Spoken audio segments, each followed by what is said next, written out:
We're just going.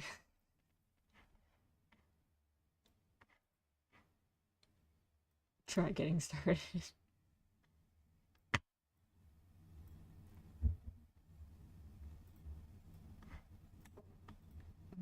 Might not be able to have a model up today, but oh well.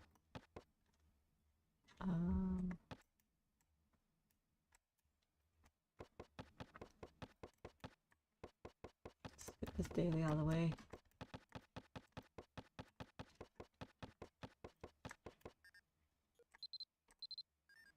Three, two, one, start!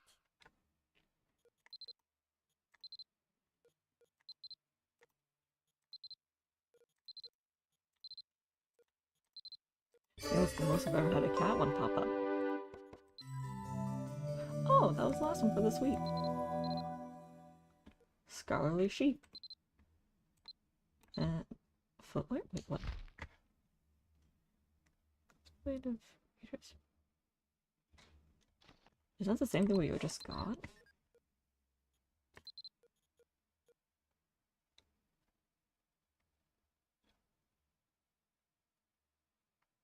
Guess so.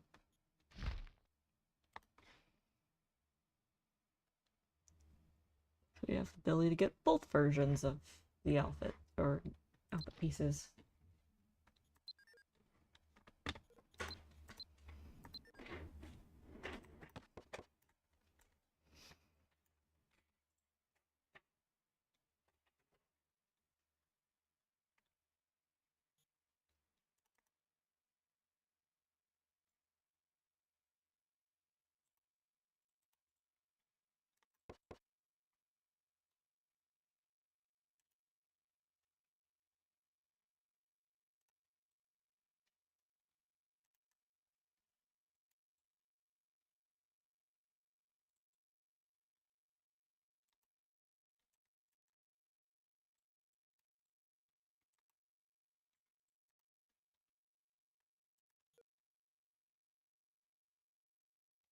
Alright, it seems I can't open up my Live 2D program at all.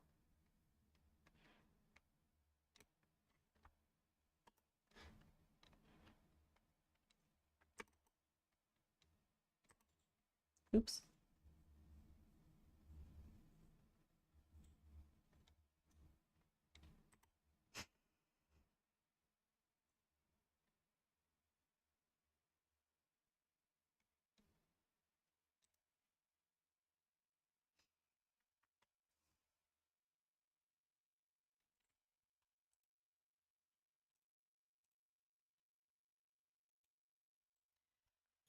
Oh well, alrighty, let's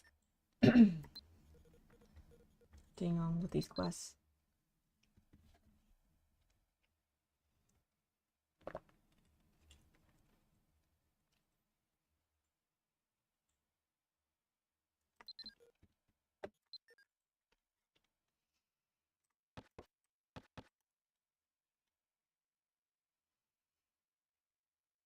So first things first, I do have recordings of the rest of these events, so I'm gonna go ahead and play that video. Hi, Tony.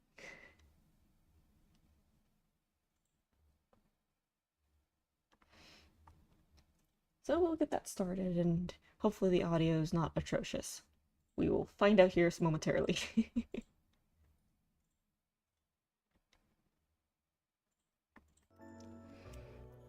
Alrighty, we're going to be just starting up with Memories Unraveled. That's wild. If this book is to be believed, the stories written in its pages are actually playing out all across Erin. How can I actually prove that? I need the help of someone well-traveled so we can get to the bottom of this mystery.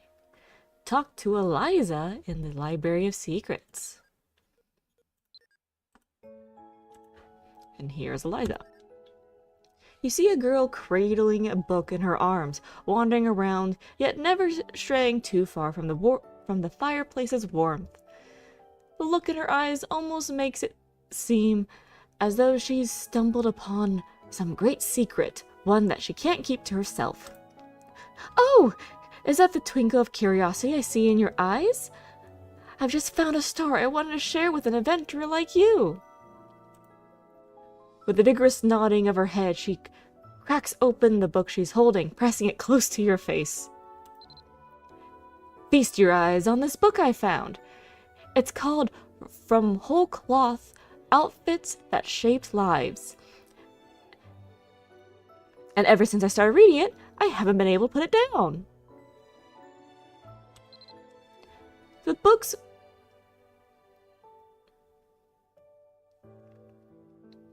forward says that when the Library of Secrets appears, something strange happens. All over Erin, outfits that symbolize stories and their wearers appear as the tales weave themselves into reality.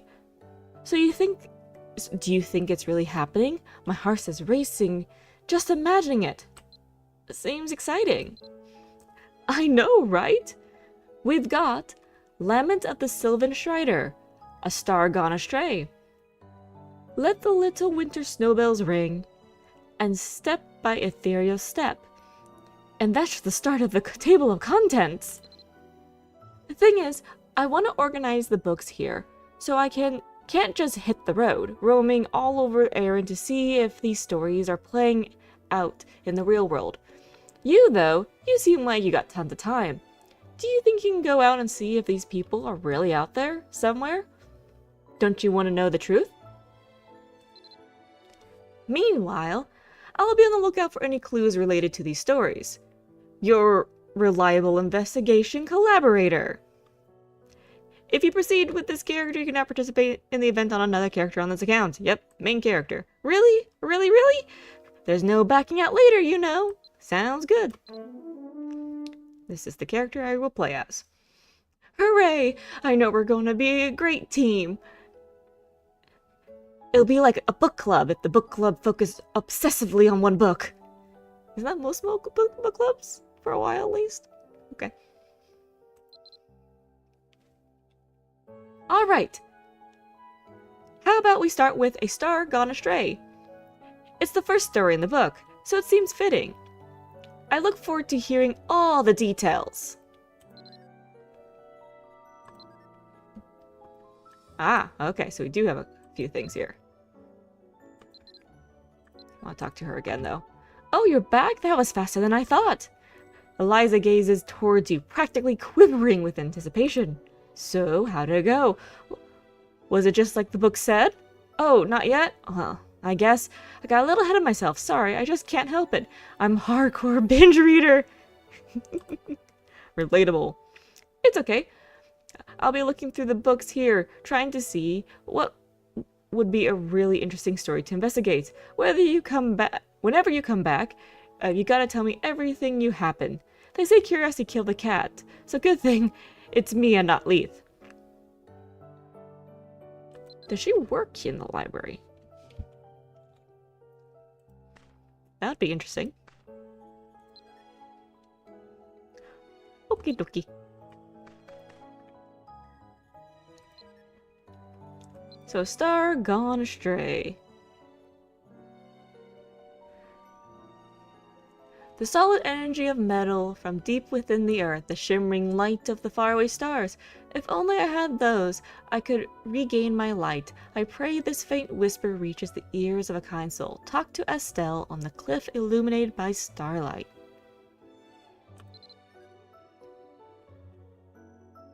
Ah. You're out here. This would not be the place that I would think of for this location, but okay.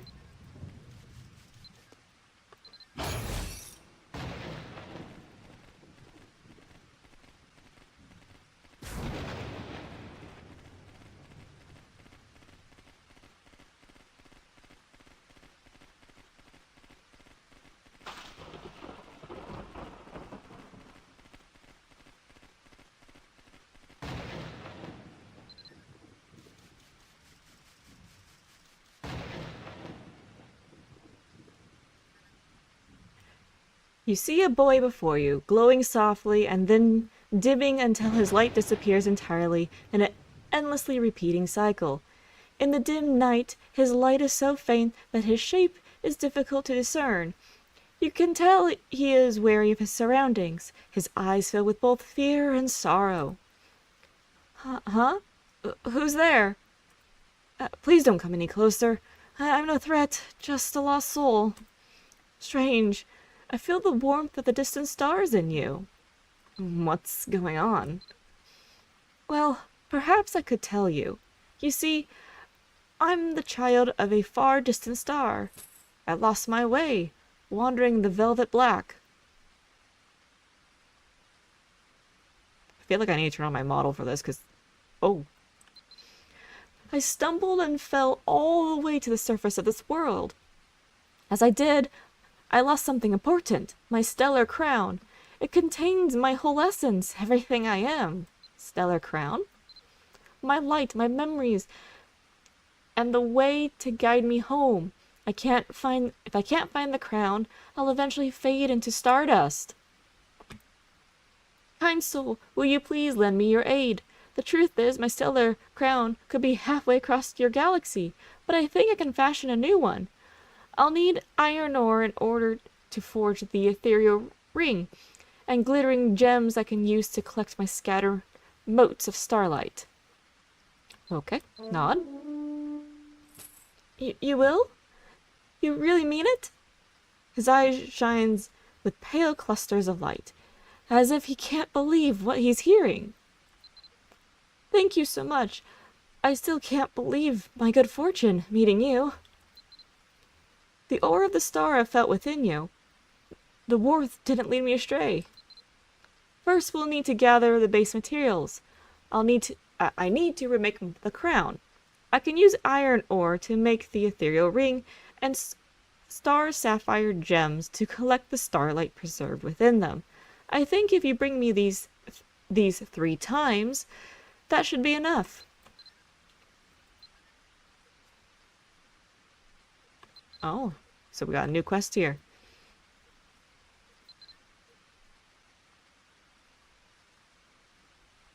Complete it 1 time. Okay. Talked again. I've been trying to create the shape in my mind, but it keeps slipping through my fingers. Do you think you could help me with this part? If I can't make the ring of the crown, what little light I still have left will go out, and I'll be lost forever. Okay. Bring 5 chunks of iron ore. Alright, let me go get those. So, 1 moment, I will be back. Alrighty, I got 5 chunks of iron ore. Iron ore was removed. Yep, you really brought them. Thank you so much. Why iron? Well, stars can create iron in the heat of their burning hearts. So it's a material closely connected to us. That's why I can use it to make the eternal ring for my new crown. Now, I need to ask another favor of you. Could you bring me some gemstones you call star sapphires? Boy, I'm pretty sure the star sapphires market on the auction house is probably tanking. Thank goodness I'm a hoarder.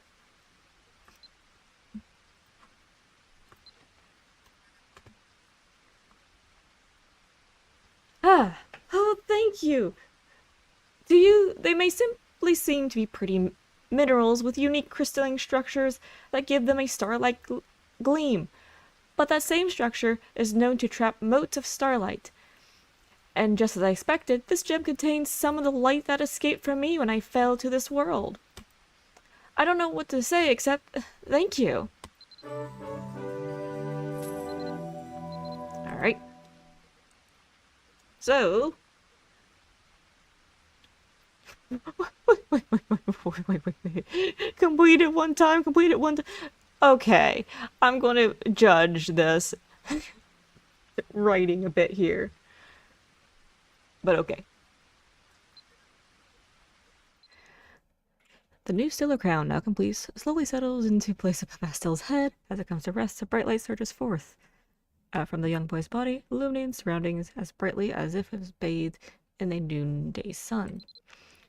His face beams with a lustrous smile, luminous smile, as he looks down, observing hands which no longer flicker and fade. My light, my memories, and all of them.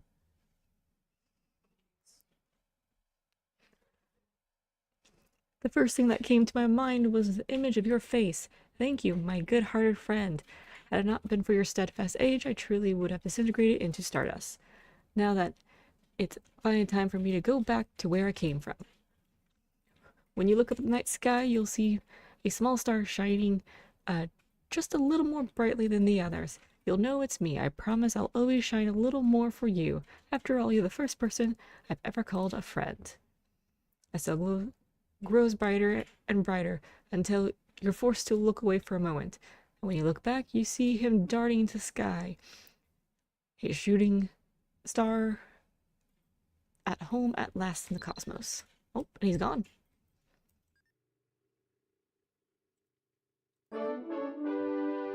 Oh my gosh. You really met Asel from the book? Was he as princely as the book made him sound? And the ring of light he calls a stellar crown? That's so space-tastic. And Asel managed to remake his stellar crown and use it to return to where he came from in the night sky. Hold on, I'm writing this down. This is literally gold. Her quill practically vibrates as she quickly jots down enough notes to fill several sheets of paper. The story in the book was about a star that went missing from the sky one night, falling from the heavens to the world below and losing its light. But since you met Astel and were able to help them, the story went from being a melancholy tale to a hopeful fable.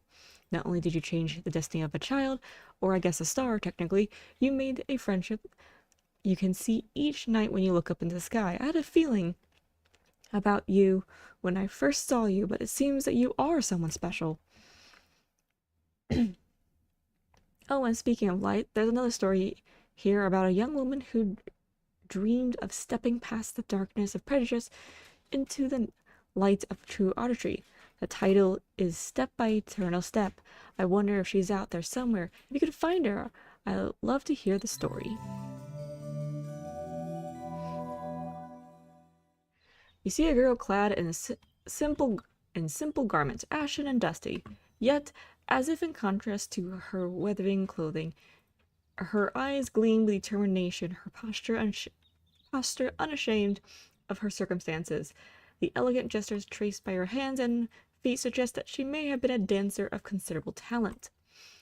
That musical rhythm to guide her steps, she dances across the rough-hewn stone, as though if it were an elegant stage prepared for her alone. Though a few of her movements betray hints of certainty, her passion and earnestness are enough to captivate any onlooker. Noticing your present, Alara stops mid-step, gazing towards you with wary eyes. What? Have you never seen someone dance before? Compliment her dancing. I don't need your sympathy. If you're here just to mock my dancing, get lost. I really mean it. Huh, heard that before. But someday you'll see. I'll take my place on the stage, illuminated by the brightest lights, packing the seats of the grandest theater. When people look at me, they'll see the joy and beauty of my dance. Now, not just where I come from, or any of the usual nonsense. But there's no way anyone would let me set foot on a proper stage. Not dressed like this, anyway. I could make something proper, but I don't have the time or money, really, to get all the materials I need to make on such short notice. The day of auditions is nearly here, but I've been throwing myself into all-day dance practice sessions for the last several weeks, and honestly, it's been taking every ounce of my energy I've got. Say, I just had an idea. You seem to have time, if nothing else. Would you maybe be willing to do a favor for me? I have this idea for a costume in mind, an amazing dress, light and ethereal, that would let me float above their expectations. If I can make that, and it comes out looking the way I imagine it, I'll be unbeatable. Not. You sure? In order to make the outfit that I'm imagining, I need a vital feather and some common fabric. My audition's a couple days away, so the sooner you can bring them, the better. Alright. I'm going to need some materials that I want to make the dress that I have in my mind's eye. You didn't forget, did you? Vital feather and common fabric. Yep. Vital feather was removed. Valeria takes the material from you, holding it up to light to examine it. Yes, this is it. Just what I was hoping for. Seems like you got a good eye for quality. Of course, I can't make the dress with just feathers, so I need some common fabric as well. How much common fabric do I need? Because I think I need to go buy some. 3 bolts. I don't think I have 3 bolts on me at the moment. I have 2.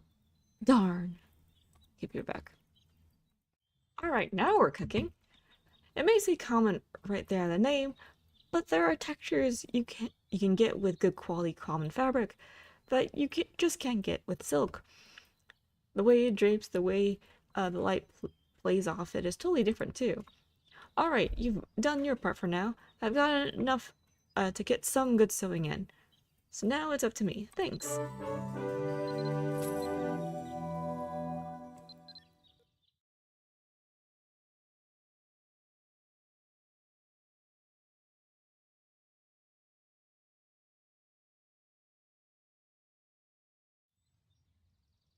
Okay, so we're back now.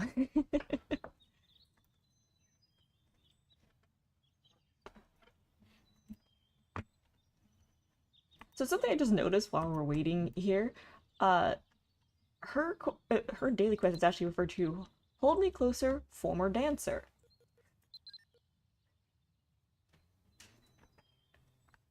So I wonder if she's actually a Fomorian and not a quote militian like someone else was saying a while back about it. Oh, these are just all militians. It's like, are you sure?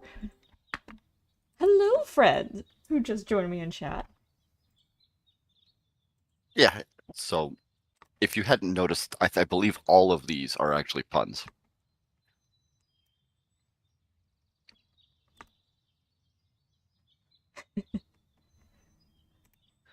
Wait, what do you mean the puns?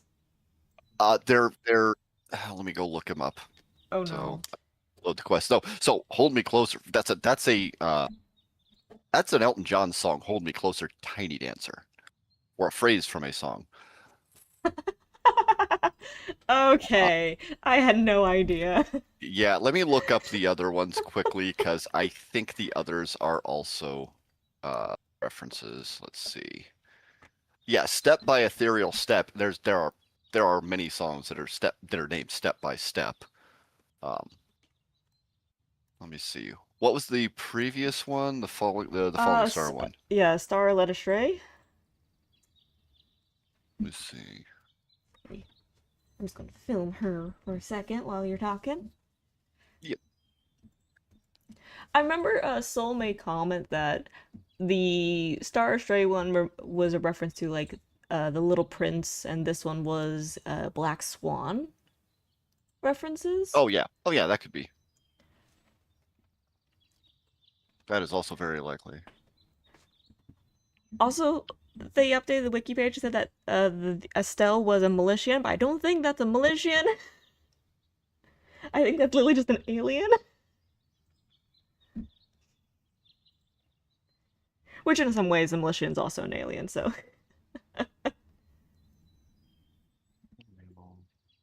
But I should actually be wrapping up this quest here in a second, so now I got a nice little chunk of recording.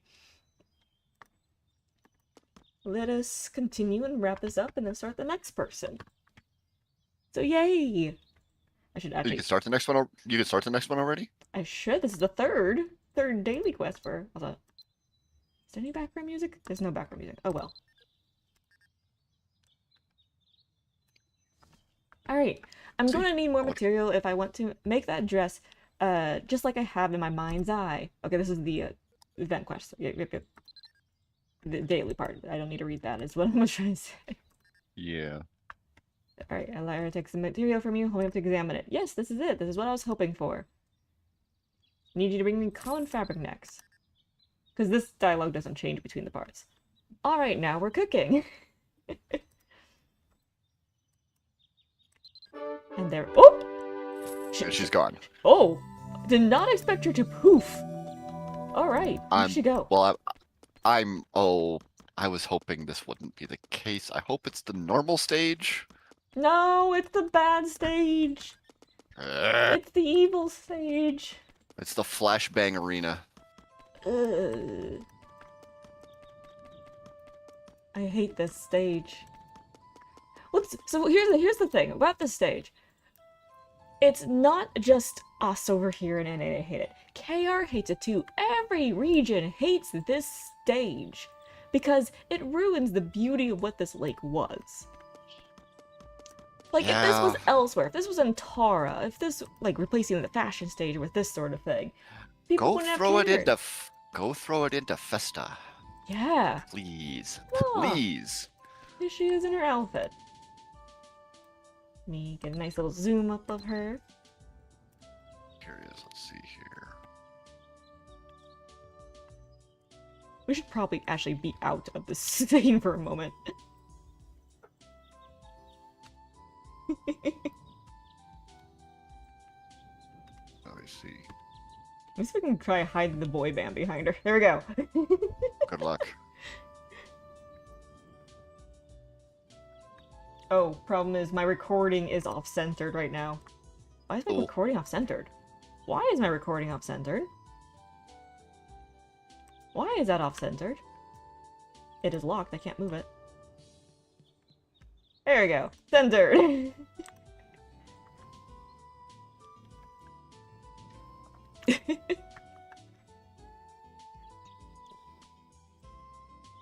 should hide your model too for a quick moment. Go for it. If I get stuck in the scene. No, I meant, your icons, Discord icon. Oh, yeah. I didn't even see it. Stream was not updating though. Ah, it's alright. Alright, we'll bring you back. We're good to go. We're back! We can move! Okay. So let us wrap up the story. Near the crowd gathered in front of the theater, you see a poster. In bold and sparkling text it proclaims, "Come one, come all, see the debut of Ilera, the rising star of the stage." Under the bright spotlight you see Ilera clad in a beautiful outfit. Not a trace of shadow or worry clouds her face, instead her expression bespeaks an abundance of confidence and joy. As the music begins, Ilera moves with grace and precision, greater than you witnessed from her before. Each motion seems to tell a tale, embodying the sorrow of a woman who has faced discrimination, then the anger that drove her to overcome prejudice, and finally the radiant joy of finally achieving her lifelong dream. Did you see that? Did you hear the crowd? They're calling my name! Not with laughter or jeering, they're calling for me to come back and take another bow. All this, it might just stay a dream if I hadn't met... All this, it might have just stayed a dream if I hadn't met you. You stopped to watch me dance. Thank you for the raid up, Hug. You stopped to watch me dance, even when I was practicing somewhere out of the way, so people wouldn't mock me as they passed by. Thank you for being my first real audience. You might be the first person who really believed in me and helped me out, even though you barely knew me. No matter where I go, I'll never forget you. And she's gone. Good morning, it's dinner time.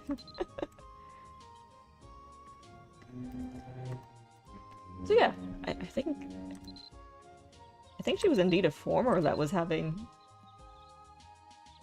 You cannot move while on a performing stage. Heck Yeah, you! You gotta move like you gotta move like 5 feet. It's ridiculous. It's like a borderline where you just take 2 steps and suddenly it works. Right?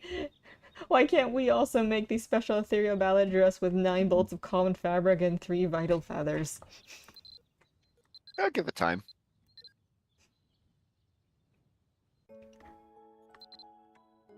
Whoa! Alright. So now back to Eliza. Which that name makes me feel many different emotions when I hear it.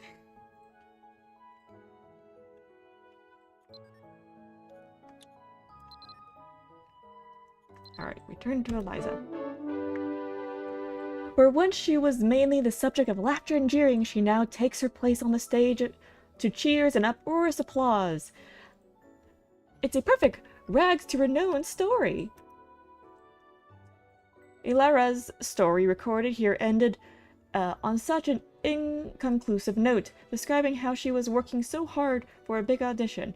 Her future could have been filled with more of the same, but you helped her stand out on stage, where her talent and will to succeed succeed were able to shine through despite the long-standing tensions between humors and formers. Yeah, she was indeed a former. All right, cool. That's a first. That sort of gives me hope that if we try, we can make a better errand for everyone here, free of the hatred and strife of our history. You really are an ace partner, you know that. Boy! One moment. I'm just going to take a screenshot of this real moment. Put this in spoiler chat. Alright. That is a very much a loaded statement, considering what's going on with the current generations. And usually these anniversary events, and as well as the Sew-In Halloween events, often refer to the current generations that they're being released alongside of. This was last year's event. When's... Did KR's anniversary come out before G28? Yeah, it did. Yeah. So this was in between G27 and G28 for them, which so same for us. Hey, everything was released in the same time order. It's delayed by 6 months or so. Yeah, but it still works out. It's a Sew-In event that's usually a year late. But we can make a better errand for everyone, free of the hatred and strife of our history. Yeah, that hatred and strife is kind of causing problems at the moment regarding story. Anyway, continuing on, storyline. After hearing about Lyra's burning determination, it was this little story about a tiny girl trying to play a tiny melody that caught my eye. Aww, okay. The title of the story is Let the Little Winter Snowbells Ring. Pack a scarf and some gloves, and if you manage to find her, let me know what her music really sounds like.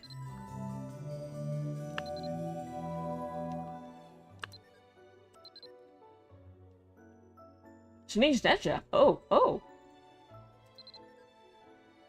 We're going north. I wasn't expecting us to go north. Prepare for a photobomb. What do you mean? You'll see when you get here. Prepare for a photobomb. Oh no. Alright.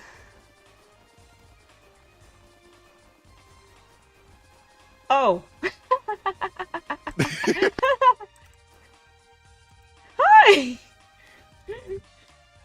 Fashion!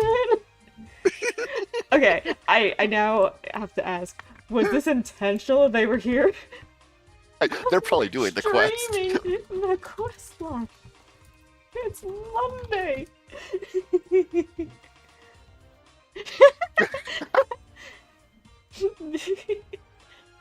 I know Badger Lamb. This was purely accidental.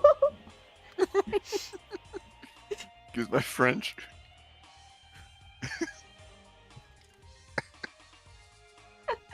That's great. Alright. Well, hey, here's my friends. They're all here. Now let's continue on with the storyline. With this cute little gal. Pouring. Is that how we say her name? Pouring? Probably. I wonder what they're missing. Alright. You see a petite girl clad in a dress fresh as fallen snow, hood pulled snugly around her ears. Tiny snowflakes seem to swirl around her, and her sky blue eyes sparkle with the glimmer of curiosity. Whenever she makes even the slightest of movements, you can see puffs of icy rims scatter from her body. Wait, see a puff of icy rime. Oh! You see a puff of icy rime scatter from her body. Gotcha. Sometimes I need to read things twice to understand what it's trying to say. My mandolin is crying. I think it must be sick. Ah! Who are you? You're not here to eat me, are you? You'll get a brain freeze if you do. But no, you don't seem like someone who would eat anyone. You seem really warm. The good warm, not the melty warm. What happened? I guess since you seem nice, I can tell you. I need something cold, something really cold. I heard way across the water there's a forest with the coldest ice crystals ever. I think with one of those, my mandolin would perk right back up. Hey! Oh my gosh, I just realized what this is. Okay, let me finish speaking real quick.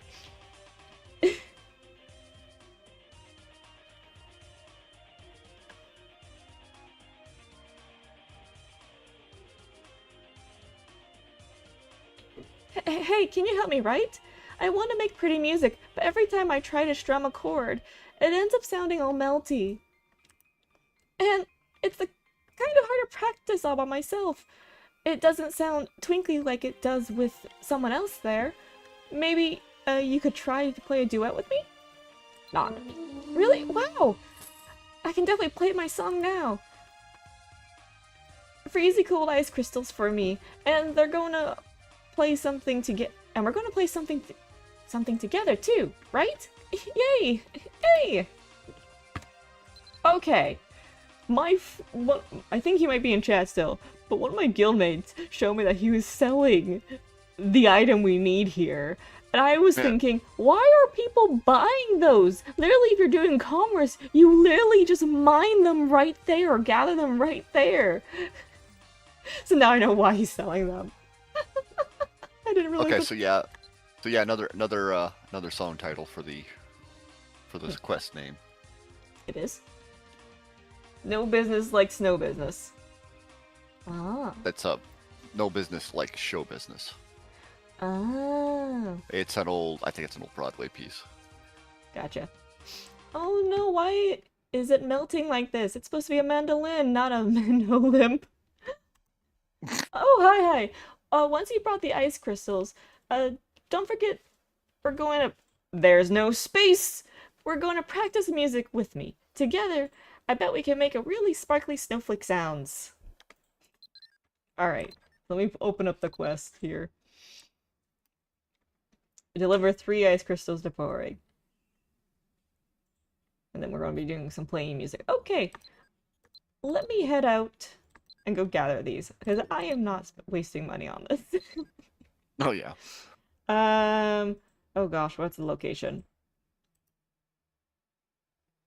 I mean, are these just the ones that use the bridge to make the bridges in Physis? Yeah, I'm just trying to remember. Let me just go teleport out there. I know this is not the right place. I just can't remember the name of it at the moment. Because it's here? It's one of these two.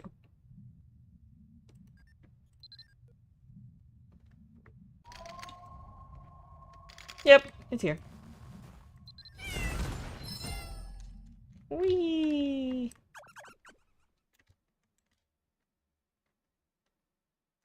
Ever know what the cat noise the cat makes? I've never heard that before. I don't fly around with a cat usually.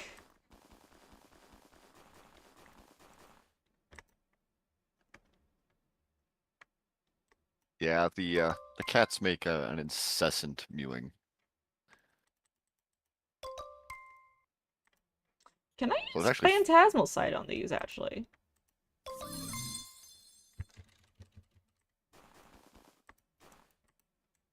so there's actually like 3 of these.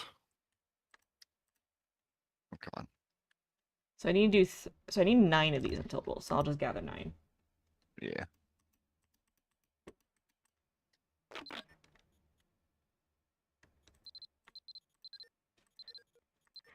I just want to test this. Oh my gosh, it does. Oh, nice. Here's looking at the gate. If I succeed. Well, I think that's all I need to do. Yeah, I don't even know how many you can get from these. Just see. Oh, Well, my inventory is now full, so... never mind. You just picked them up. I thought you'd have to mine them. I thought so too. I think they might have changed that. When commerce got altered. Alright. Back up to Shinicha.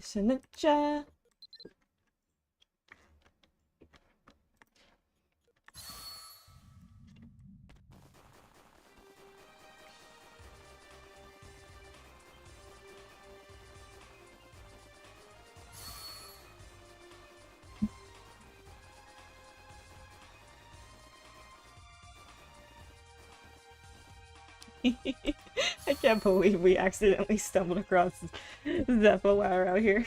Our friends. And Badger too. Alright. Yeah. Here you go. Whoa, those are some real solid ice crystals you got. My sweaty mandolin will perk right up with those, I just know it.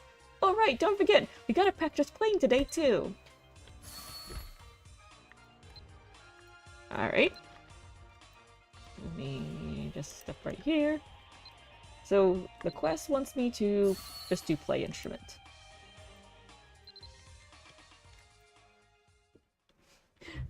I have music turned off, so everyone's just going to hear silence for a few seconds as this goes on. I do like it's not just a fetch quest, that you actually have to do something in comparison to like the other ones. I mean, I'm surprised I didn't actually... I'm surprised I didn't do more than just collecting stuff.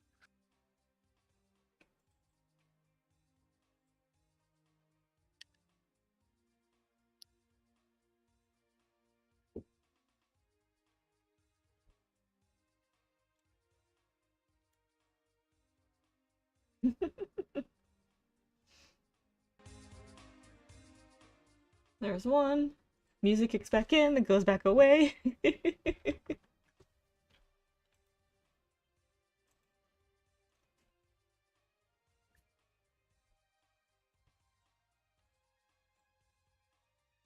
Yeah, it would be funny. So I wonder if this is supposed to be a, like, a fae of sorts, or some, if this is literally a snuggly. One of the darn snugglies running around that torments us in Glen. Hmm. I can Actually see wonder- it. You know what? I'm kind of surprised they didn't do. What? Not that I'm saying they should do this. It'd be funny if the ice crystals expired. Oh, LaCour says, I got some good news. What kind of good news? Oh, someone from the East Sky Guild zoomed in. Oh, that was it for the quest. Oh, their bunny is attacking something.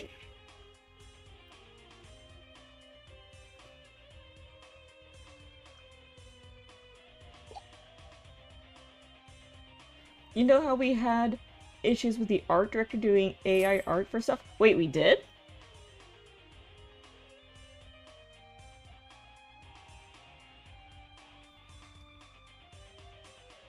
I didn't know about this. Which one you might be Doki, talking for about? instance? You might need to send me what was AI, because I must have missed it or didn't notice. Badger's here. Thank you so much! You're the best practice partner, you know? When I try to play by myself, I get wiggly, and the notes go running off without me. But playing together is so nice! Bruh! Like, okay, yeah. The coyote. The coyotes. So it's like punt, bump, Chaff. bump.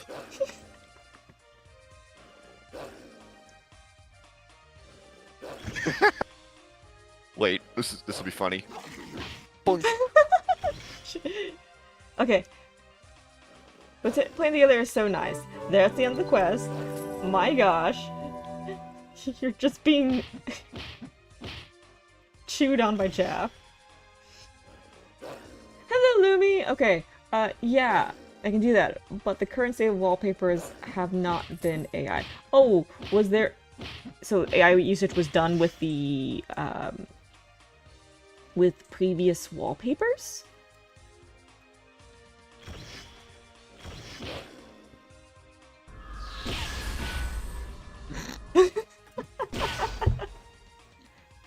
He's just taking damage from running his face into the But shield. that is also the end of the quest for now.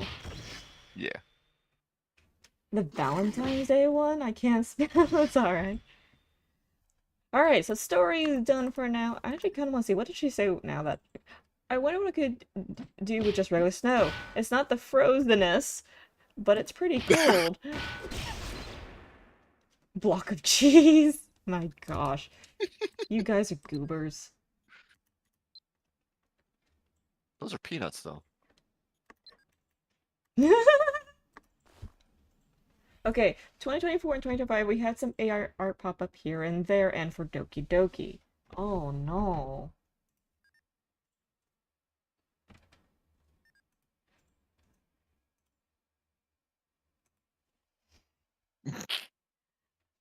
Which could you guys send me the culprit? Because I honestly don't recall this. I might not even been looking at him because I probably just didn't care about the login screens. Oh, you know, that could be what was the issue about using AI to generate art for the login screens or something. Wait, that was one of them? I don't know. Sorry, Licorice just sent me. How was this? Oh. Huh.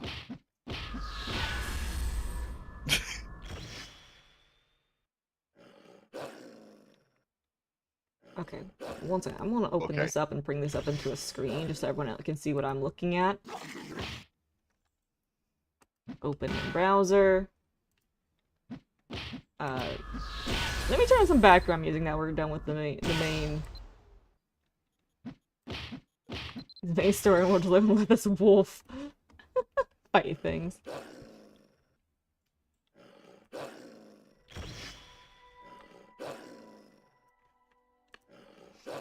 Okay, where be you? Where is it? Oh no. Screen capture? Yeah, there it is. So this was AI?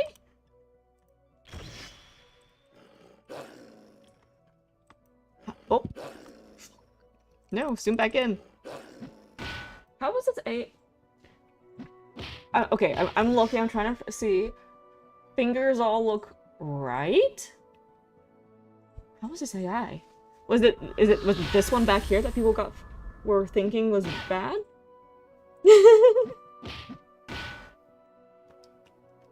Because that's just angling. That feels actually really accurate for posing. His hands sitting behind him and just, I don't know, what is it? A different one?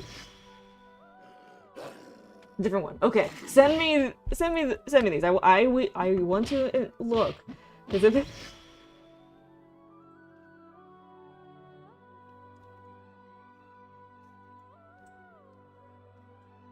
I'm also hunting it down. Okay. If you guys are having this a difficult time hunting it down, they might have purged it for all we know. The hand, the background, if it ran through the art programs, art. Oh, okay. Oh, the background. Yeah, so there's something. I've actually talked to somebody who's in computer science who actually works on this kind of thing as a way of detecting AI. It gets very, very math heavy. He's a PhD, so you can imagine where that goes. But if you start plotting mathematical algorithms on the imagine if a JPEG is like a topographical map that shows you altitudes. Yeah. If you do that sort of thing with the values in an AI generated JPEG, there are seams where it spliced images together. So you will see clear divisions where things don't match up, and that's how he does like detection on algorithm generated images. Okay, so is it like because there's the ivy on this side and like the lemons over here? Or silver vines, I guess. I need to zoom in to see it on this one, but maybe that's what it's looking at. Let's see here. Okay.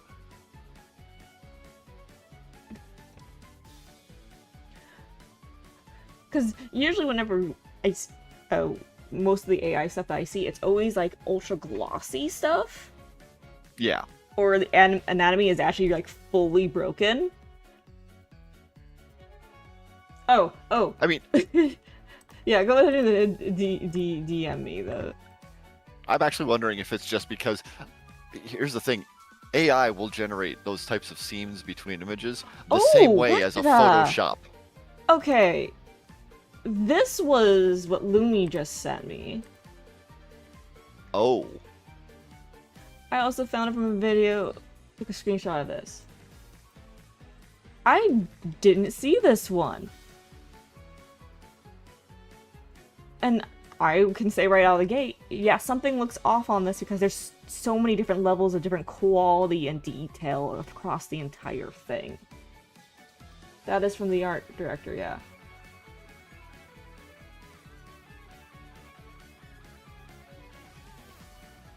Yeah, to be fair, putting like an actual author putting together an image like this out of multiple images spliced together for the backdrop and the foreground, that'll also cause some of those same artifacts.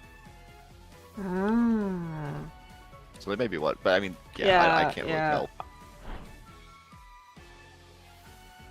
Linking for later, thank you. Oh, Apaka is sending the same one. We got it, Apaka, thank you.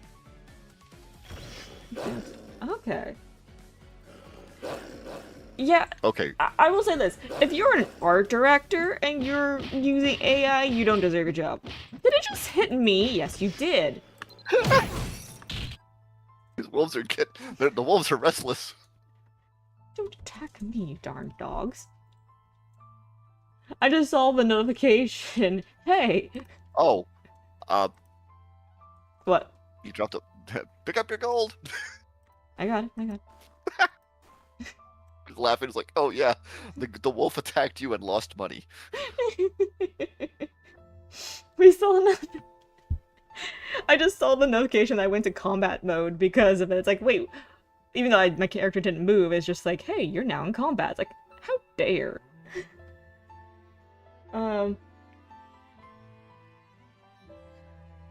Oh, wait, really? Poor Elabon.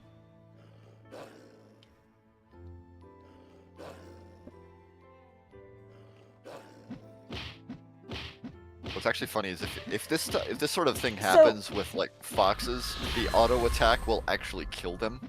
Yeah. Like they will auto counter. Let me bring this back up. Knock themselves out. So, looking at this base and like the stuff going on here, I can at least say for they definitely splice things together. It might have not been necessarily with AI, but it's definitely different Photoshop layering going on. Yeah, that can and cause that definitely can cause people to go, wait, what the heck? So like the archway with the people here, those are obviously one whole its own layer. And then there's like the trees here and then the ocean. That could have been a couple different layers together. And that's still not cool to do, especially if it's not all your own work. Oh. It is straight AI? Fridge. Ouch.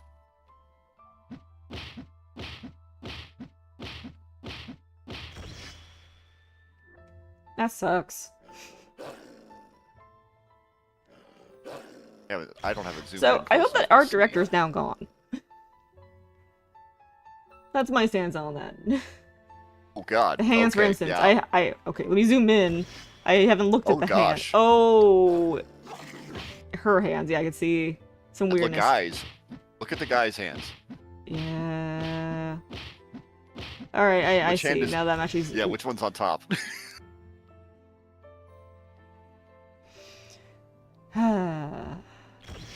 Sadness.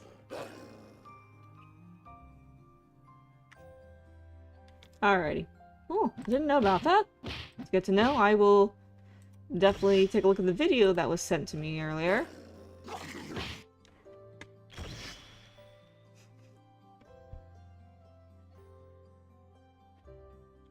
Gosh, I remember when we did like the login screen contest last year for, that was one of the things a lot of people were really worried about was folks using AI constantly. And I'm pretty sure there were a few people who did use AI in theirs, but I won't name names. But thankfully, none of them were winners.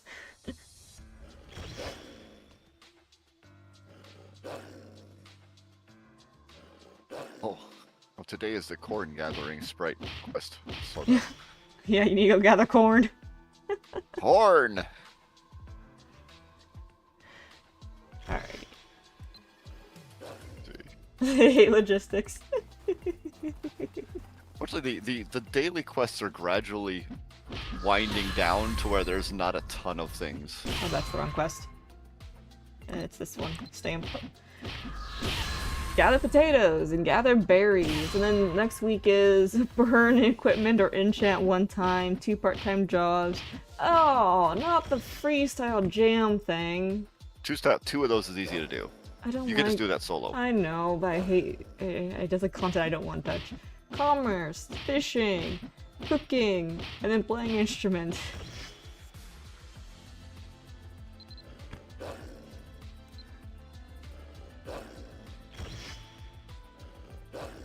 Well, that's good. Yeah, I got the damage skin. I think was that yesterday? No.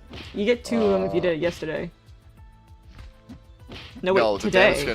The damage skin was actually last week. I didn't get that one because I didn't rebirth until Just Saturday. realized I made a mistake by getting all these ice crystals because I'm about to go run lots of Neartites. Off for Neartite.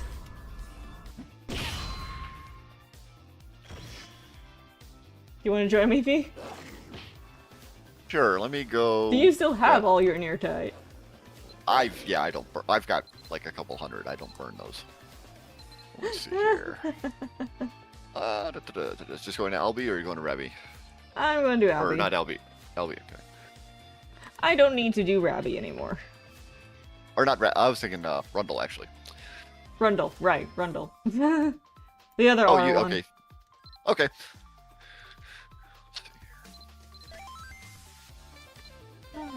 Oh, let me turn this off. Let me turn this off. Flashbang lightning mode. Otherwise, it'll be absolutely blinding. Yeah, we may not want to see that. Well, Oh, it oh, doesn't happen so wait. much here, I but need to happening There. in Crom is hilarious.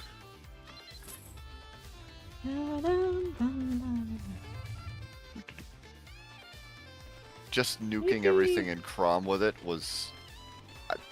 I blinded Zephyr multiple times. It was entertaining. I'm just bopping everything Oh. real quick for...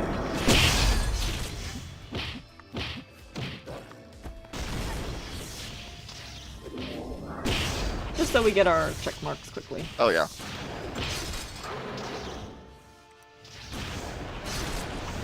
Pick up your gold. I feel like we need to get that as that soundboard from Origins. Yeah, we should. It's a good one. It's so perfect. Yeah, whatever.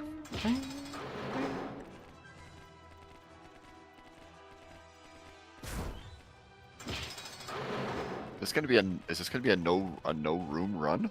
That's why. Nope, this next room's a room. Ah, dang it. I had a guildmate suffer Oh. that.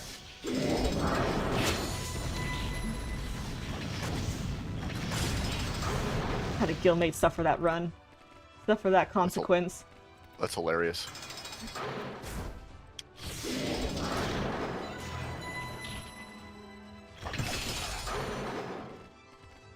I was gonna say, why are you dismounting? Hmm? I was gonna say, why are you actually getting off the pet to kill things? I'm not. I wasn't. Yeah.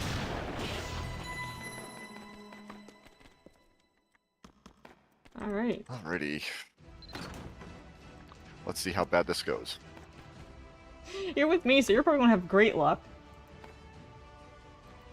be Enchanted hilarious. thread. Yeah. That'd be hilarious, honestly. That's my curse. Everyone else gets amazing luck, I don't. We'll see what drops. I'm not after. No, come on, I'm not after anything in particular at the moment, so. Well, you know me, I'm in my BME grind. Oh, absolutely. I share this lack of luck. It's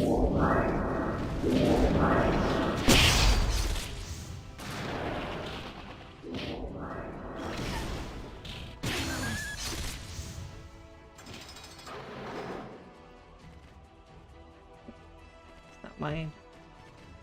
And I got my third, like, 20 later.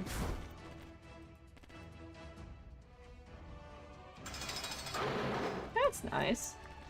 Folks are having... at least other people are having a good time. The thing there. Go. Mind you... Does the bunny not know how to attack?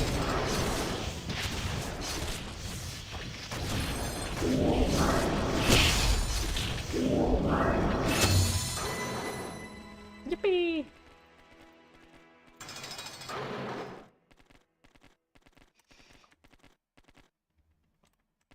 I will say I probably just need to get 100 more BMEs. Only 100. Only 100!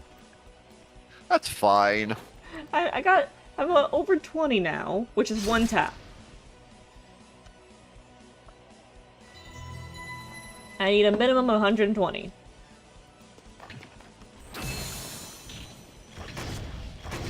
I hope from all of these Neartite runs I at least get one.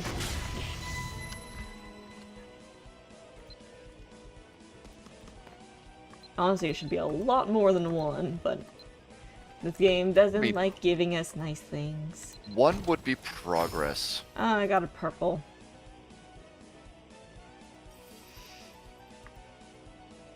Oh, rope. Yay. Gold. Distortion powder. Ruptured. Grab the Celtic stuff to break apart. Assemble. Yeah. And leave everything else because I don't need it. I mean, just imagine if you could buy a BME for 10,000 shards, I would have 3 BMEs. Okay, please. Please let us buy that. I don't like... They need to be in a pity shop. They really do, so that, like, people can, like, make reasonable progress a week with them. I think we should actually...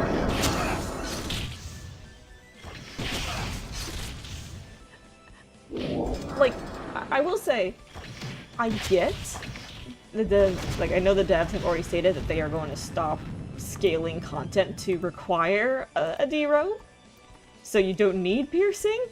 Piercing just kind of, hey, here's a fun thing on the side. It doesn't matter for clearing stuff. It just makes it a lot faster, obviously. I mean, I'd be happy if they sold a D-robe with no piercing. Oh yeah, some people just want it for fashion. I would just take the robe. I actually look As long as I can- forward to the new robe that you can craft if you become a master tailor. I 100% am going to try to do that. Yeah. 'Cause I want to make that robe for folks, because it is a very beautiful fashion. I think this works. You clicked that before the thing died in this room.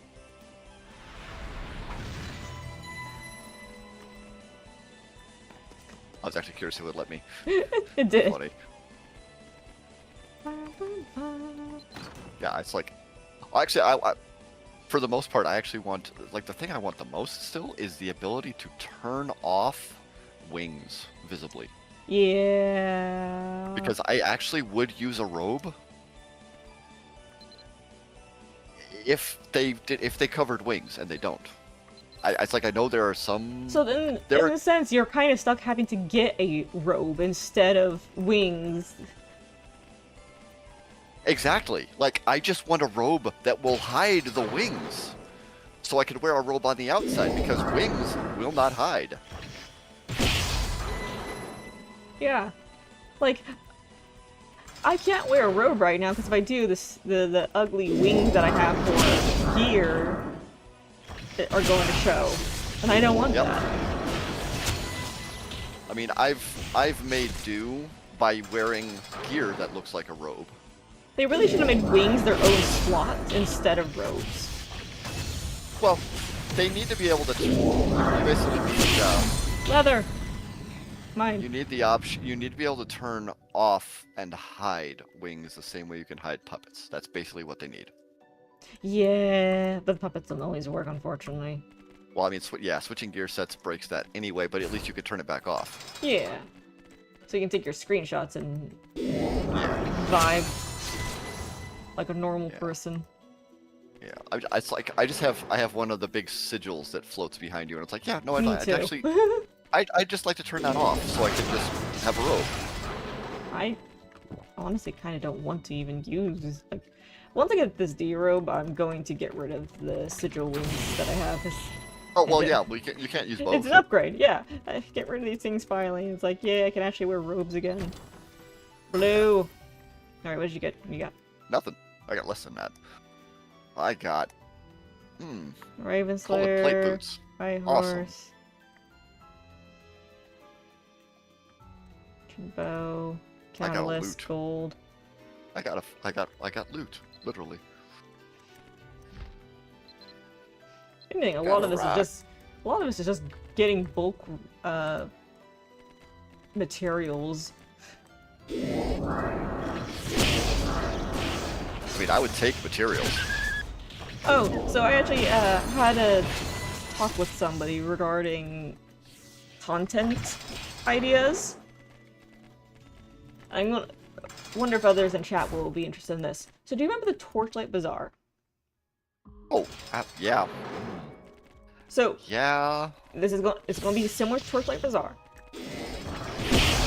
I'm just going to refer to it as the same thing just for the sake of getting it. So a bazaar that pops up randomly on different days, different times during the day. It is just a pure RNG. Hey, the Torchlight Bazaar has appeared in Ant Hell. So good luck finding it in Ant Hell. Yeah. No, seriously. Well- I'm going to say it's going to be in Ant Hell or the Solia Caves, either side of it, because it's going to be around for an hour, real-time hour day. So it's going to be it will run similar to like a banquet.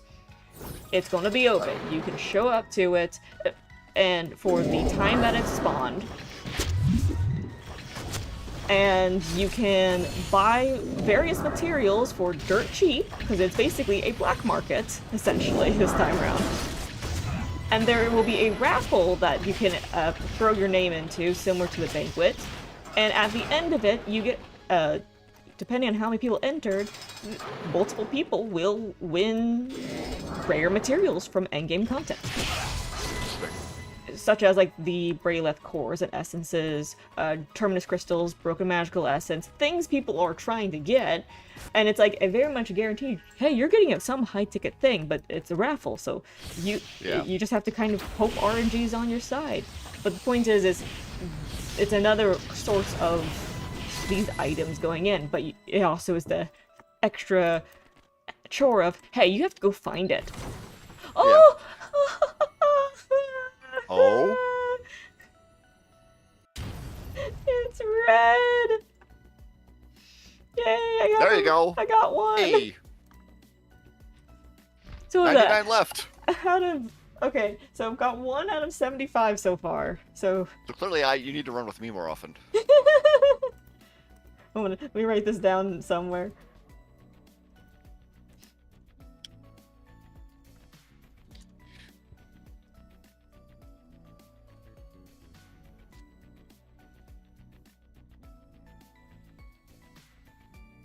Okay, just writing down for Yeah. reasons.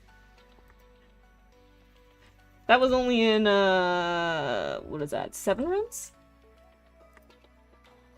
We didn't... I forget how many I did. It's alright. We've only done a couple. I think it was maybe 4. Oh, yay. 4? I think we've done more than 4. Because I had 75 Neartite. I'm at 68. Okay. They go faster than I was thinking. Maybe it was 73. I can't remember. It was over 70 is the point. Yeah. Maybe it was 4. Maybe we did 5. It was some I got number. it! Yay.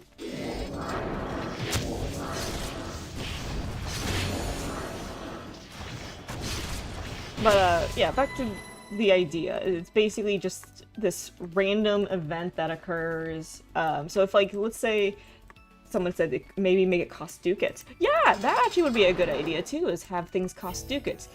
Make it a black market Still trade. cheap, but you kind of have to make sure you have the currency for it. So you have to kind of do some chore of doing ducats, commerce to get the ducats to end up buying the materials that pop up in the shops. And I'm gonna say the materials are account bound, so you can't hop to like an alt on your account and buy more. But it's That would be interesting. but it's not like a server bound, so it's not like a first come first serve thing. But because it's only around for, let's say, an hour or maybe just one in-game day, or... Yeah, I'll say a minimum of 30 minutes. It takes a little while and such. But the material, it would be various different, like, crafting materials and stuff. So, hey, you need fine leathers and bulk? Here's literally a pouch of 100 fine leathers for 100 ducats, that sort of thing. Kind of just. Oh no, I mean, I think that'd be too cheap, but yeah. 1,000 ducats. Yeah, I know. I'm just throwing out kind of the crazy sort of sale things, like common. A lot of it is common crafting items that we can all eventually get, but it's in a weird, crazy bulks at low prices, and it's like only one. It just is throwing more of these items into the market, and of course people can then of course sell it, make money that way, etc. Just kind of a more weirdly, even though I refer to this as black market, legal way of injecting more materials into the market without breaking the market. Yeah. I mean, I was gonna say, to a point, there's some of the Adventure Cereal shop in Dunbarton covers a little bit of that now, which is probably why we haven't seen that event come back. Right, but even then, But those are like, just the standard mats. Yeah. That's kind of what I'm getting at. It's supposed to be mostly standard materials, with the raffle, which is limited winners, having the rare crafting materials that pop up. Yeah. Alright, let me rephrase that. The actual dungeon loot that's damn rare to get. And say like a maximum of like 3 winners. So at least 3 random materials are getting thrown out into the market on people. That'll also cause funny things to happen, because if you have someone who's like consistently getting to, like, some people will go out of their way to go to every single one of these markets and enter the contest. So you go there, it's similar to the actual banquet. Sometimes RNG is in your favor, because guess what? You're the only one there. So hey, you win an item. So sometimes people will see the announcements, so-and-so has won this item from the black market. So-and-so has won this item from the black market a couple hours later. It's like, hold up, how are you getting these things? He goes, I'm the only one here. Yep. On this channel. But that just comes down to who's willing to put in the effort to go hunting it down every single time. Yeah. What do you mean put some effort into it? Make it a mix of effort and luck. Yeah, and of course there's sometimes items like, oh no, they just gave me a remnant. I don't need a remnant. A Glen remnant. Yeah. Ooh. Purple. I was really hoping that would change colors. I'm not thinking. I had a thought. Yeah, I figured that could be a fun thing, and maybe it could just be an event, so it is very much similar to like the Torchlight Bazaar. So it's not forever, but it's just enough that, like, hey, everyone has a chance to kind of get a boon of loot and stuff if they do some commerce to throw ducats at it. They could just fix it from the root and make the pity shop worth something. That too. There's also that option. I mean, no reason you can't do both. Right. No, part of the reason, like, I was kind of thinking that is I like the idea of having kind of more kind of immersive things to do, like going to the depths of Anthill to find the sleazy black market people. Just kind of a fun kind of story thing. I mean, imagine you actually have to fight the black market guy. Like not like a direct fight, but like imagine you actually have to like. Okay, actually, after seeing your last session with the haggling, make it a haggling minigame.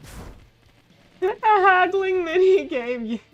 Make it an actual like you have to offer them something. And there's a random chance, or maybe not random chance, but maybe just like it's a dialogue box game where you actually have to pick something. Give me more gold. Give me more ducats. And it's just like, how much are you really willing to try arguing with them and rolling the dice? That might be it. Roll the dice and see if your bartering succeeds. Yeah. That could be fun. Or like make there some kind of clue in the game that if you know where to look, you can find out what they want. Oh yeah, they could easily do that considering there's something called keywords in the game.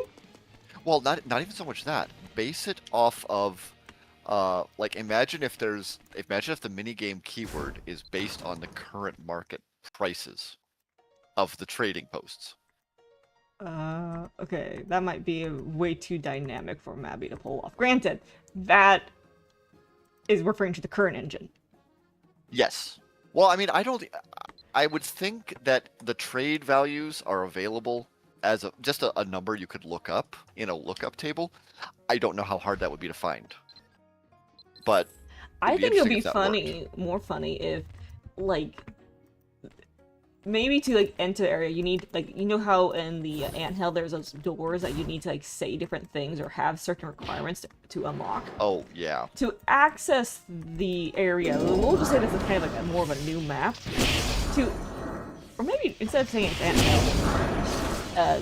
the black market is its own new little location, but the spawn point appears in different locations, kind of giving the vibe that it's not the legal place and it kind of moves around. Yeah. But in order to enter it, you talk to an NPC. Password! And if you don't know the password, you can't enter. So you have to type in an answer, and it's like referencing a random book in the game or piece of lore. So it's like basically a quiz question. It's like, oh, you have to say the name of this person. That would be so funny if it's basically something that only lore geeks kind of know out of the gate. And it's like, hey guys, yeah, you need to go read this book, and you'll find the answer. Funny. That would be funny if they. I don't. Cute.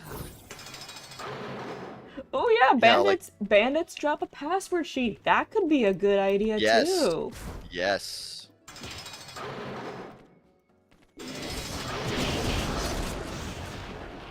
Because one of the things I have seen people also kind of discuss, like them quote-unquote wanting to do in the game, is be bandits and like attack commerce groups and whatnot. And I don't think they can really do that and keep it balanced. Yeah. That'd be tough. Because that's kind of also very toxic to do to other players, but they can still give them a way of basically being bandits. And let's say if you're trading stuff to the smuggler more often, you get things to him. Or he gives you that stuff. Oh, you got purple. It's purple. Formed. Essence of Raw Force! Hey. That's good. I know people who need those. And are probably clawing at the screen saying, give me! Give me! What's sold from my auction house? Oh, all the dice sold. Bop. Hey. Why, I don't need those dies. So I just sell them and let people who need them have them. Yeah. Yeah, if your gear's already the colors you wanted and you're not getting more gear, it's kind of... Yeah. Yeah. I kind of feel bad. I shouldn't say feel bad, but it's kind of that weird thing, like, I would love to have more fashion, but there's nothing that's good fashion-wise for me in the game right now. Well, you kind of got a look set, which is kind of a nice place to be. Yeah, definitely. I'm definitely waiting for that Plague Doctor robe to show up. Like, yeah. That's one of the reasons why I really want to get a D robe, is so I don't have the wings appearing behind it anymore, so I can wear that robe and kind of have a good time. Yep.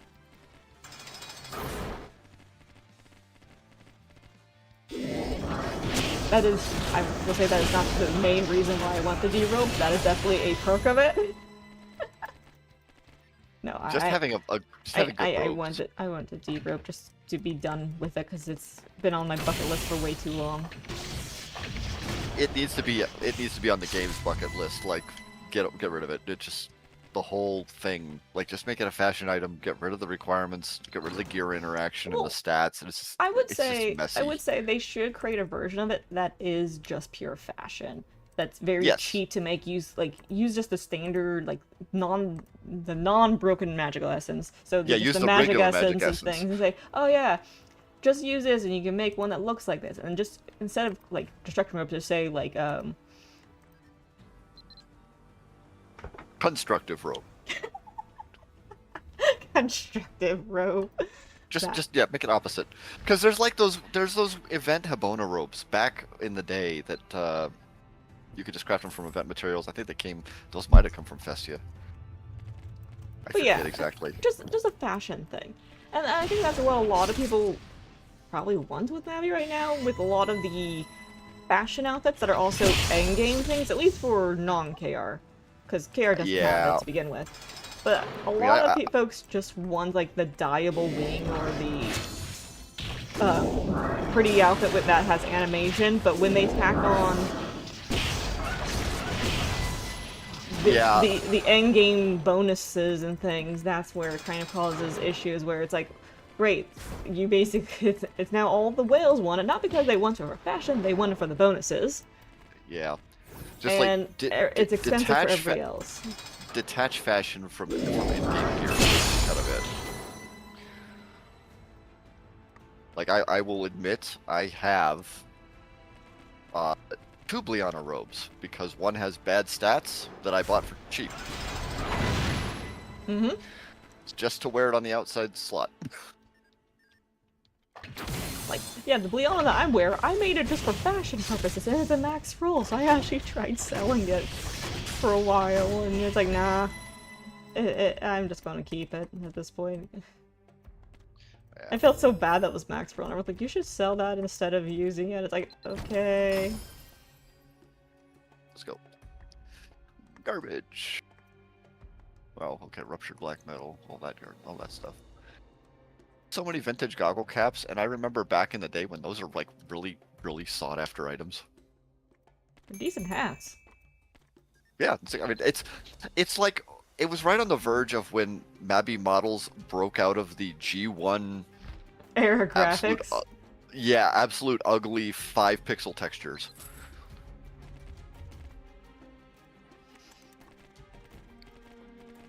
Yeah, you saw it, I think. I made the post saying, can we please have some, like, nice alchemist-inspired outfits that are animated? I mean, and just showing, like the Talic and Morphe things should have had animations on them. They really should have. I mean, here's a wild idea. Put it on the Refined Habona set. As long as you're making the Refined Habona better gear for alchemy than the Bliana set, make it worth using. I'm not talking about like those sort of sets. I'm talking about actual just fashion. Oh no, I understand that, but I'm also saying like all the refined sets should be animated as well. Oh. I get you. Like, so the Cressedia, the refined Cressedia. Yeah. I think that's what you meant. Yeah. Why can't that have animation? And the Habona robe should be animated because it's gear. The Habona robe is a weird one. Like, I would like that to be animated just so I could wear it and have the robe on the outside. But you can't wear it with an animation. It doesn't work. So, yep. But the Habona robe, this is the thing that, like, from a technical standpoint, hurts my head, is that the Habona robe is already capable of accepting every animation. Mm-hmm. Because the robe does. But I the think gear that's slot one part doesn't. of the whole mystic atelier thing that's supposed to be are you on the platform? You are. Yes, I am.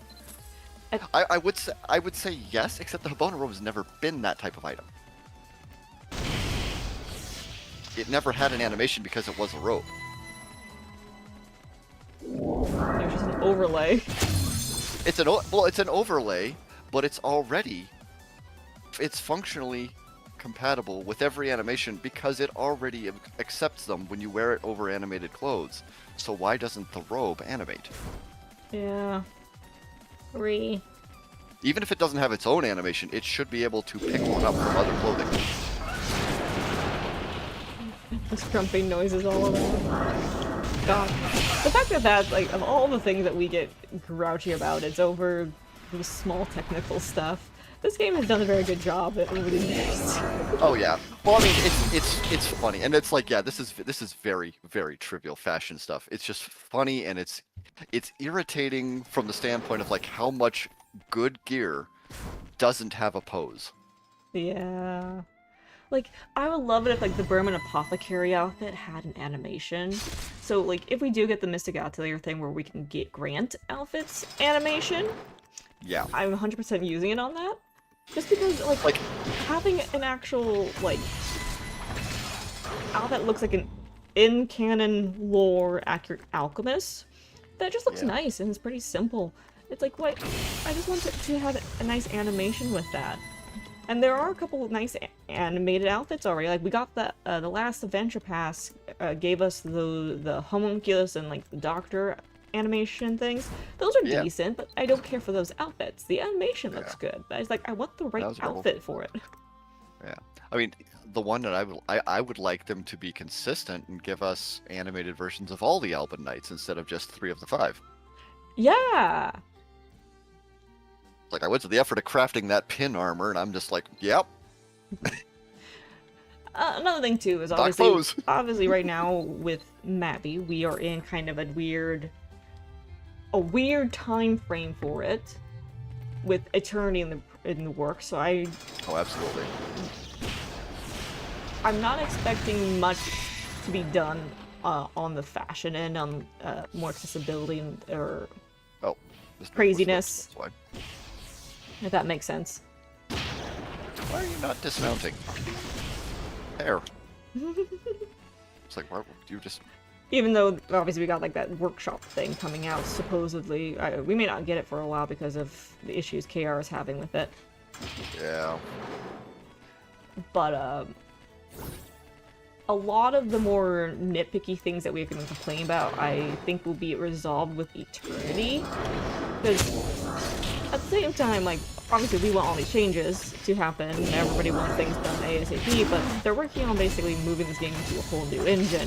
And that engine will give them ability to do so much more stuff more easily without breaking the crazy spaghetti code, because they get to rebuild everything. So the game is going to be unspaghettified thanks to Eternity. I'm just going to say this. Coding in Unreal Engine is like a mountain of difference. Yeah, it's well, just because it's being standardized. Standardized, but you can also easily manipulate code without breaking everything. Yeah. And you can add things and add new... Also pre-translated.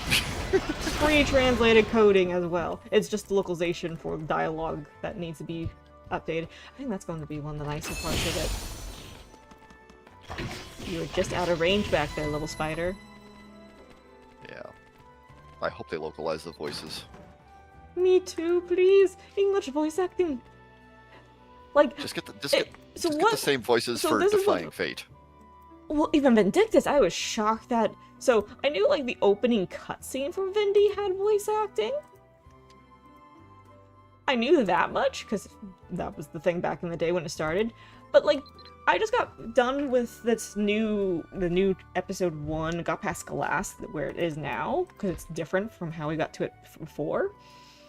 And I had the cutscene with Keegan and Gwen, and it's like, I don't remember this ever having voice acting. I remember Korean voice acting, but not English voice acting.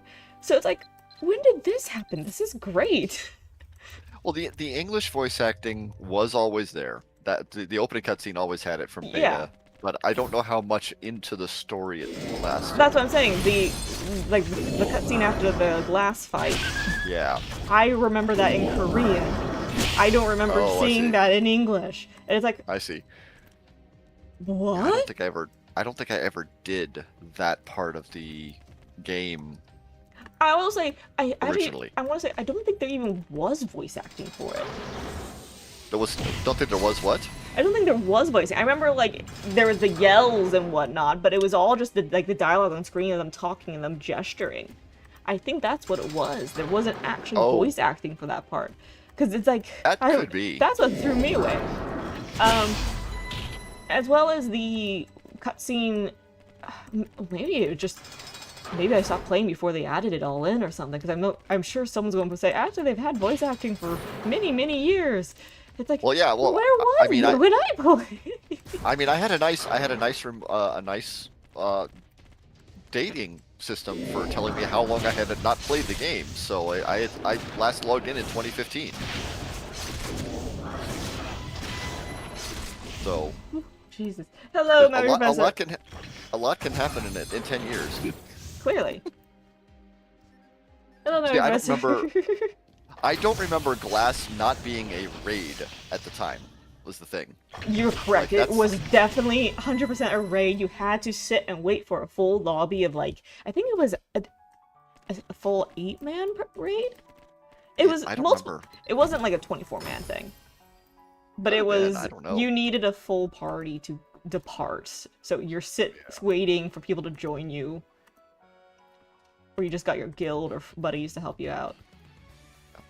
I remember doing that fight once or twice with friends at the time, but that was about as far as I got. Yeah, we're talking about we're talking about Vindictus Glass. Sorry, we're comparing it because we're wanting voice acting for this game that we're playing now, Mabinogi.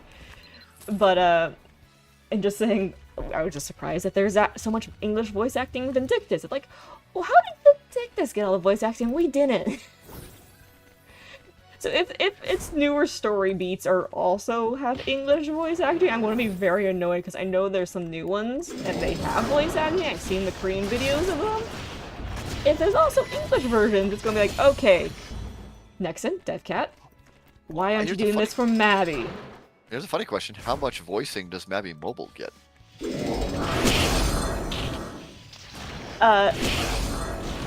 Quite a bit. All of their major cutscenes have voice acting. Okay. As well as when you talk to NPCs, I don't know if as you're going through the story if they have voice acting then, but when you talk to NPC, they all make like hi or noises, kind of the greeting thing. Yeah, I'd expect that to be And the standard. Yeah, I don't expect those to be changed or localized if it's simple like ha. Oh, the noises of... Yeah, they won't read the whole... They're not going to read you the whole dialogue box, but they will give you a couple of words voiced when you start a text box. Yeah, I don't expect that sort of stuff to be localized, to be honest, unless it's like they say something that is clearly a full sentence. But if it is something that is like full sentence, or if they do actually read the full dialogue box, because again, I just know that I only know about a few of the things. I don't know if it's all voice acted. Yeah. I just hope it's also in English for us, because I would like that. Everybody would like that. As normal magic essence. Yeah. I think I've got like an entire refined chaser set today. Of varying quality. I wish we had I had time to go probably get the VA group organized, or even more so if we would be able to convince Nexon to use us for NA voices. Throw it on the ground, maybe a little break. I wish, you know, that is something that I have been thinking about doing too. I've been working on trying to kind of plot out a quote-unquote English Mabby trailer, which trying to make a trailer for Mabinogi is definitely a challenge, because it's like you kind of have to pick and choose. I still need to get you my storyboard. Because just because Babby's such an old game, it's like, I think would just have to do G1 through 3. Just keep it simple, stupid situation. I mean, Even though there's so many great quotes and statements that could be, that from like later generations I would love to include, it's probably best to keep it to just like G1 through 3 and do a trailer of that.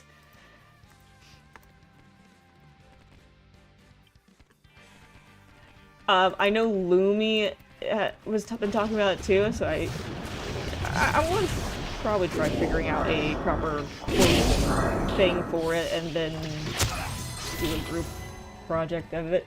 If you do, you might be able to read some of the old trailers as storyboards material. True, I could. Thing is, I'm probably going to have to recreate a lot of the cutscenes. oh yeah. So everybody, we need to, everyone with transformations, we're going to dress up and we're going to be doing, like, going back through certain dungeons and things and recreating stuff. Just so that we can get, like, better angles and things. And HD. I mean, the thing that I would want to do would actually be, I would rather do it with Unreal, because, I know, that's the thing too, it's like, Unreal's only, it still ways out, but I would much rather do it with Unreal because it would be so much prettier and look nicer, and I can do some fun editing. well, that and the fact that I want to, like I said, I need to actually get a storyboard drawn up for it, because it is just set to a piece of music, but I've got so many specific shots set up that is basically starts with, like, the whole thing starts with a clip of, like, imagine it's timed to a piece of music, so it's timed for the beat of the music, but I've got it set in my head that basically you start, like, circling around the goddess's statue. There's like a pounding noise, the statue starts cracking, and then the eyes break open. Ah. And like, we're talking, this would have to be fully 3D animated, because the graphics in Navi will not do that. Yeah, we can't pull that off. That would be like, this is like a full rendered cutscene idea. So, which you could probably do in Blender. So here's something else that I'm kind of deliberate. I know people can do it now, but doing it now is a bit dangerous in my opinion. But with games done in UE, people can just rip models from it easily. Doesn't hurt the game or anything, but they can rip models and throw it into Blender and do things. Like, I kind of want to try doing that, but at the same time, like, I don't really want to get in trouble. I think it'll depend on. So I mean, if you consider how Genshin Impact works, yeah. They just provided the models to people to make videos with. They don't. People rip those. Oh, I thought there were like official copies of them. No. Really? I thought there were. No, because I play those games. I don't. No, there's literally players. What they do is they get the like the pre-download of the content and whatnot, and they basically compile reference sheets, and then here's the 3D model, and just like throws into a Google Doc. Oh, okay. No, I thought there were actually, like, I forget who it was. Maybe it was not them, but I remember some company. Oh, okay. Thank you, Smoldering Thread. Huge lucky. That I don't need. Some company actually did, like, put official models of the characters for people to use in those sorts of fan animations. I don't remember who that was. Well, they might. So I will say maybe Hoyoverse does do that for, like, the fan animations that they actually give support to for their HoYoFest stuff. That could be it. That might be. That might be it. Because those are usually actual professional animation studios. Like, oh gosh. I want to say something Goo. With Hoyoverse, they've done a couple of really fun things, and they do use the models. So I think that might be where you're thinking of. But most the ones that go out and are kind of public, those are not from Hoyoverse. Okay.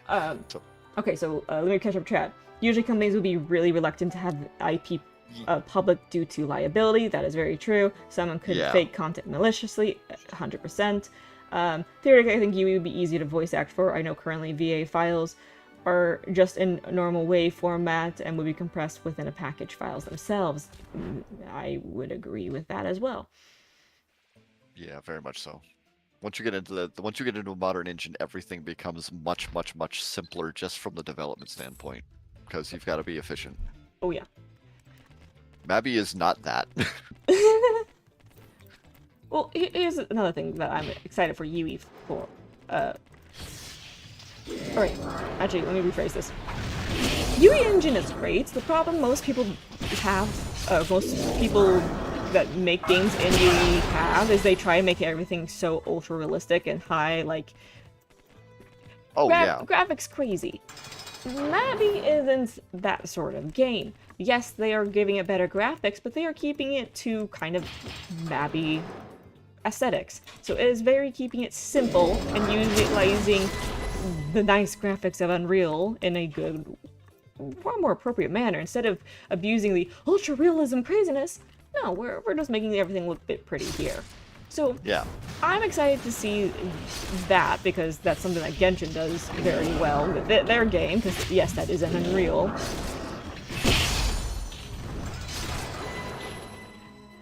But then you have other games, like, I'm going to throw out Hogwarts Legacy, also Unreal. It goes a little bit too far. Like, the game still looks gorgeous, don't get me wrong. Those games like that are always gorgeous, but it's very taxing on people's computers. Yeah. I think that's kind of the situation the new Vindictus ran into, because they went the ultra realistic route, which they're remaking as far as I understand, it's a reboot of the whole Vindictus story. So I'm actually kind of curious about it now. They said it.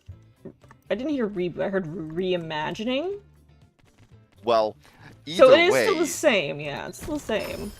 Well, I mean, the whole defying fate thing, that's the key, like, Yeah. plot point of the end of season 1. So, let me see here. Oh, I am out of space. Hold on here. Yeah, how was mine looking? What am I trying to pick up there? Oh, yeah, I don't have room for that. Okay, hold on. Yippee. I can disassemble some garbage. Okay, don't need those. I want the spider. Oh yeah, the cute little spider in the terrarium. That was, well, I think that was probably the biggest thing that we spotted.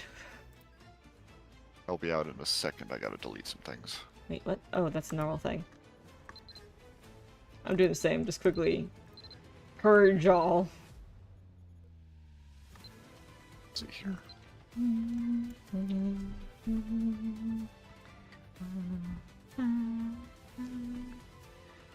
Yeah, I need to grab a drink real fast. Yeah, go for it.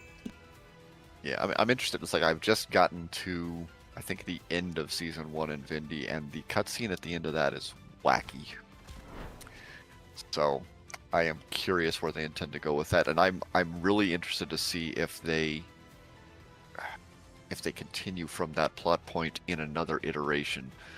It's like I'm very much getting a time loop feeling from the game, which is, it's almost the reverse of Mabby, the way it feels. Like,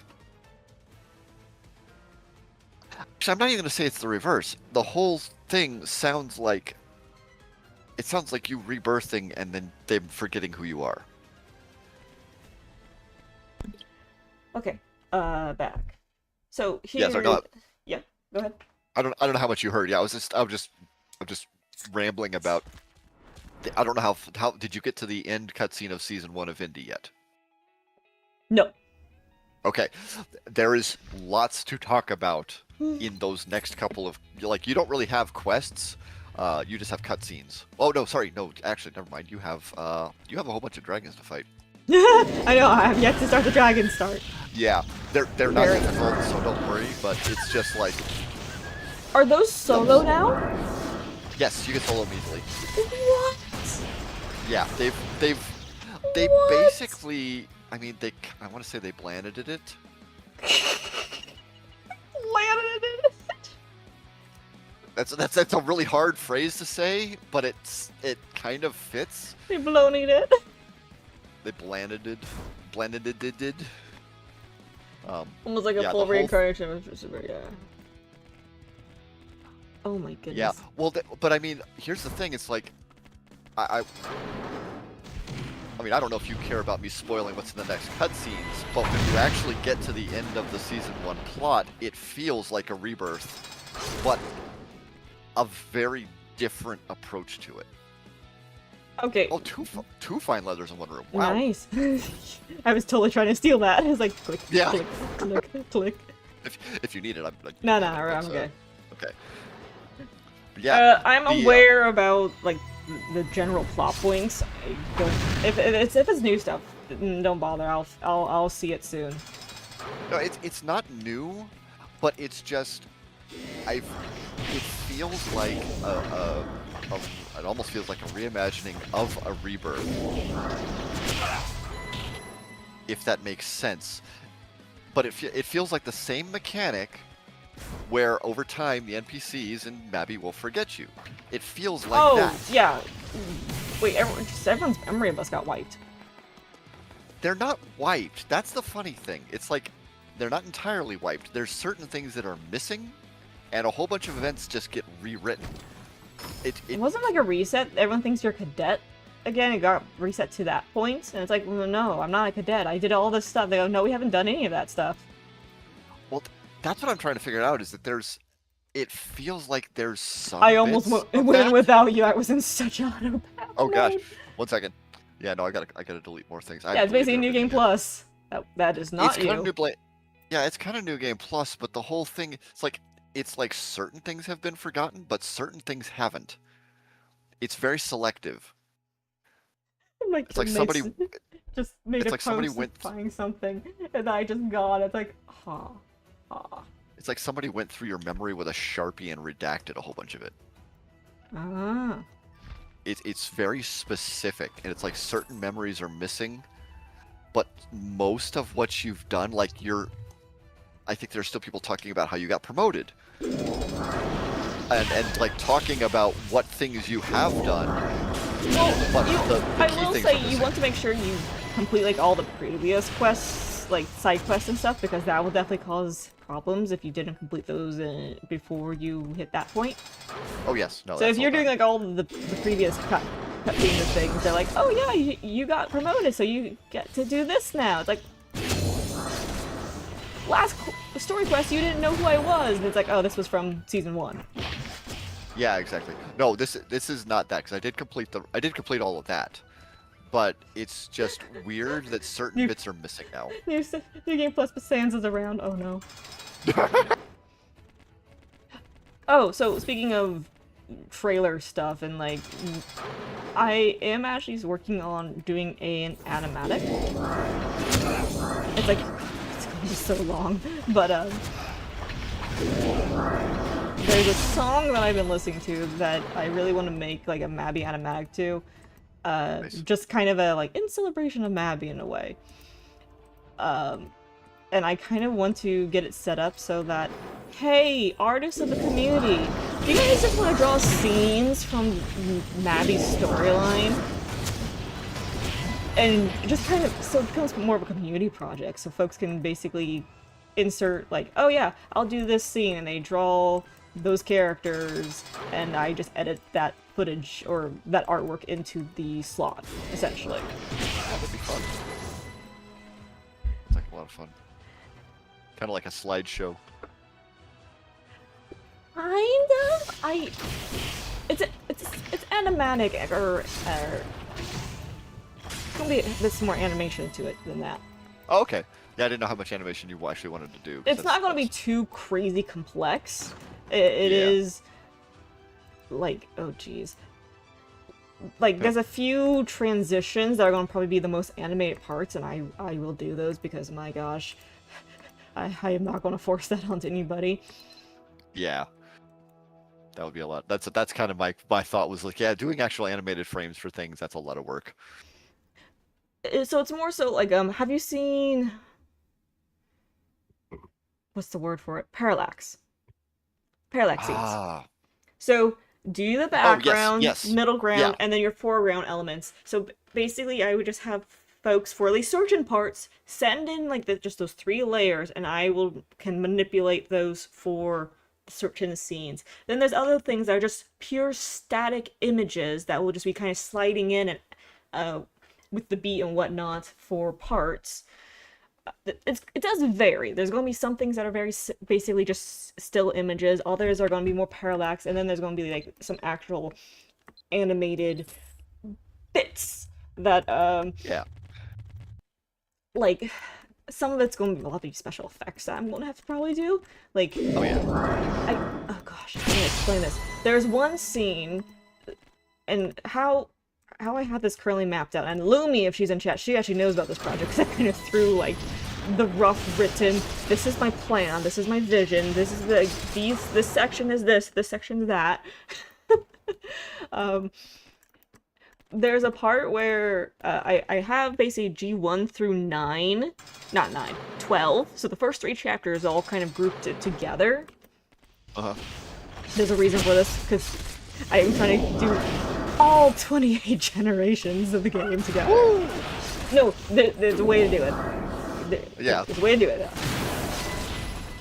It's very montage-like in a way. That's probably a good way. Oh, yeah. Montage-like.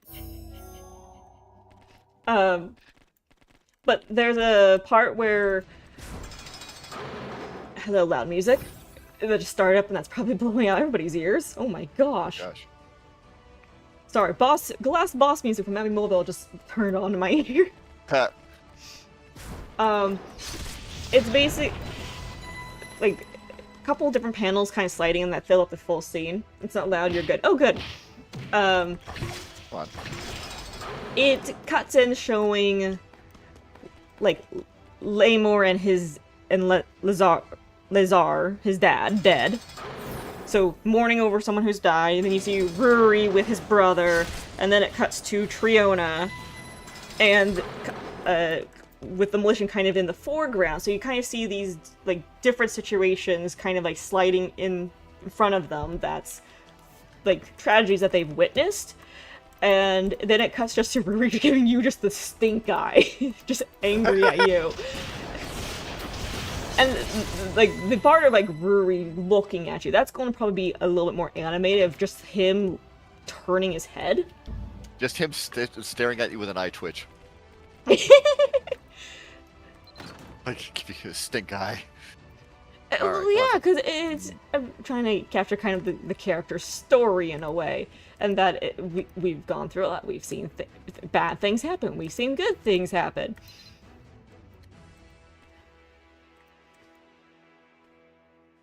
Let's see here. Okay, I actually need to take a moment and clear these out. They're taking way too much room. Yeah, how many have we gone through? I'm at 51 Neartite left, so we've gone through about 25.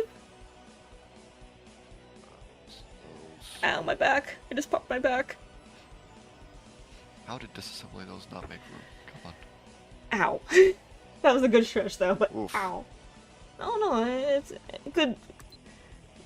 Kind of those good things, when you kind of feel everything just kind of pop finally, and it's like, ow, but it's like, oh, Yeah. everything feels so much better now. Okay, one moment here. Yeah, I'm gonna go clear through this, because this is just getting way too crowded. There is also one shot that I really want to do, and if I have other people help with this, I need them to, like, be almost identical, very similar styles to this, or have one person do the 2 halves of it, and then someone else can do, like, okay, when I say the Militian for this thing, it's going to be Seor. We're using Seor. Our promotional our promo Militian for all of Mavi's content. We're using Seor to represent the player.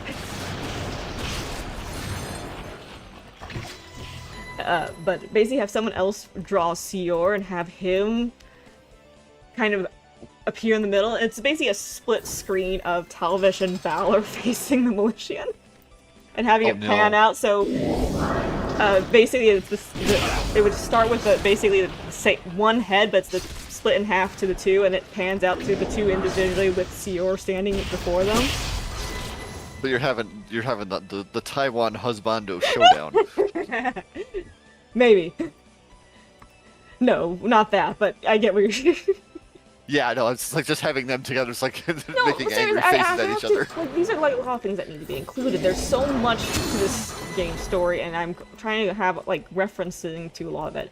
And there's gonna be like a big section where I do need to like I have to figure out how to get the Arcana NPCs in.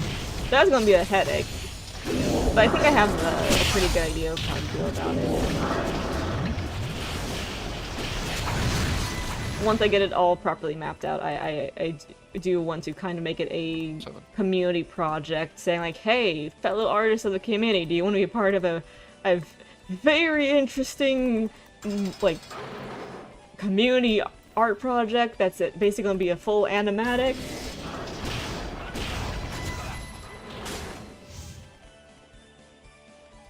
I don't know how many people would be interested in doing that, but I at least want to have it be an option for folks to do. Yeah. I think a lot of people would want. Ah, all right. Yeah, no. Let's see. Anything? Ah, blue. Yay. I do think there would be a good chunk of people who would want to be part of it. I just don't know if there's going to be tons. So I might have a lot of people doubling up and doing multiple panels of this thing. Because again, it's like 6 minutes long. Which is fine. It's just like, hey,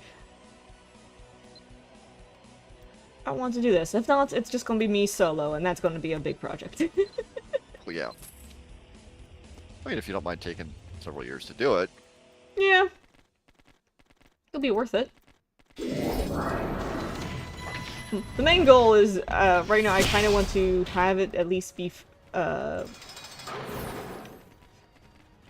I started kind of jotting it out, have it be done after G29. Preferably at the end of the chapter, so it's all 8 chapters.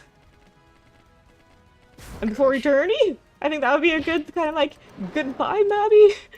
The old Mabby in with the new. Actually, I'm gonna say you should make Eternity the like, make that the release date for 2 reasons. One, it's definitely still a long way away, but also the fact that you're setting it as a deadline means that it's gonna come sooner than you like. Shit.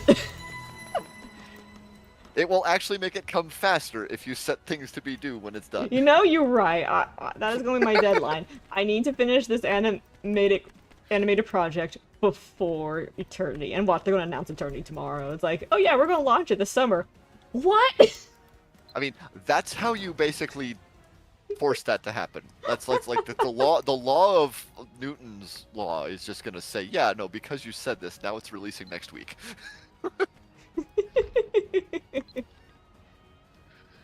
Wouldn't that be hilarious? Oh, but it's not gonna happen that fast. But I mean, we'll see beta tests in Korea before we get it here. I'm sure. No, next thing we know, they're going, by the way, we're announcing a beta test for America tomorrow. Yeah. Okay. Okay, I doubt they will do that. If they suddenly throw like a test server at us, at North America, of all people, I will be floored. It's like, wait, why us? It's like, we want to test stability. Oh, I know they do. I mean, like, before Korea sees one. Oh, yeah. Well, they technically had a test run in Korea already, but it wasn't a beta. It was, in office, hey, come here and, we're inviting all these people to show up and do things. They might do something similar for North America. Instead of it goes down to LA, or just simply, hey, here's your access key, log in. Can you log in? Good. Imagine it's at the next, like, what was the meetup in LA? Mixer. Anime Expo Mixer. Yeah. But then, yeah. Imagine they did that and then, like, had a test from, like, everybody at that. If that happens, I'm going down there. It's like, yeah. I know my boyfriend will be very busy with work and whatnot, but it's like, hun, I am not passing this up. Yeah, if that happens, I'm close enough that I could drive. Can I come bunk with you for that? Well, yeah, no, that'd be fine.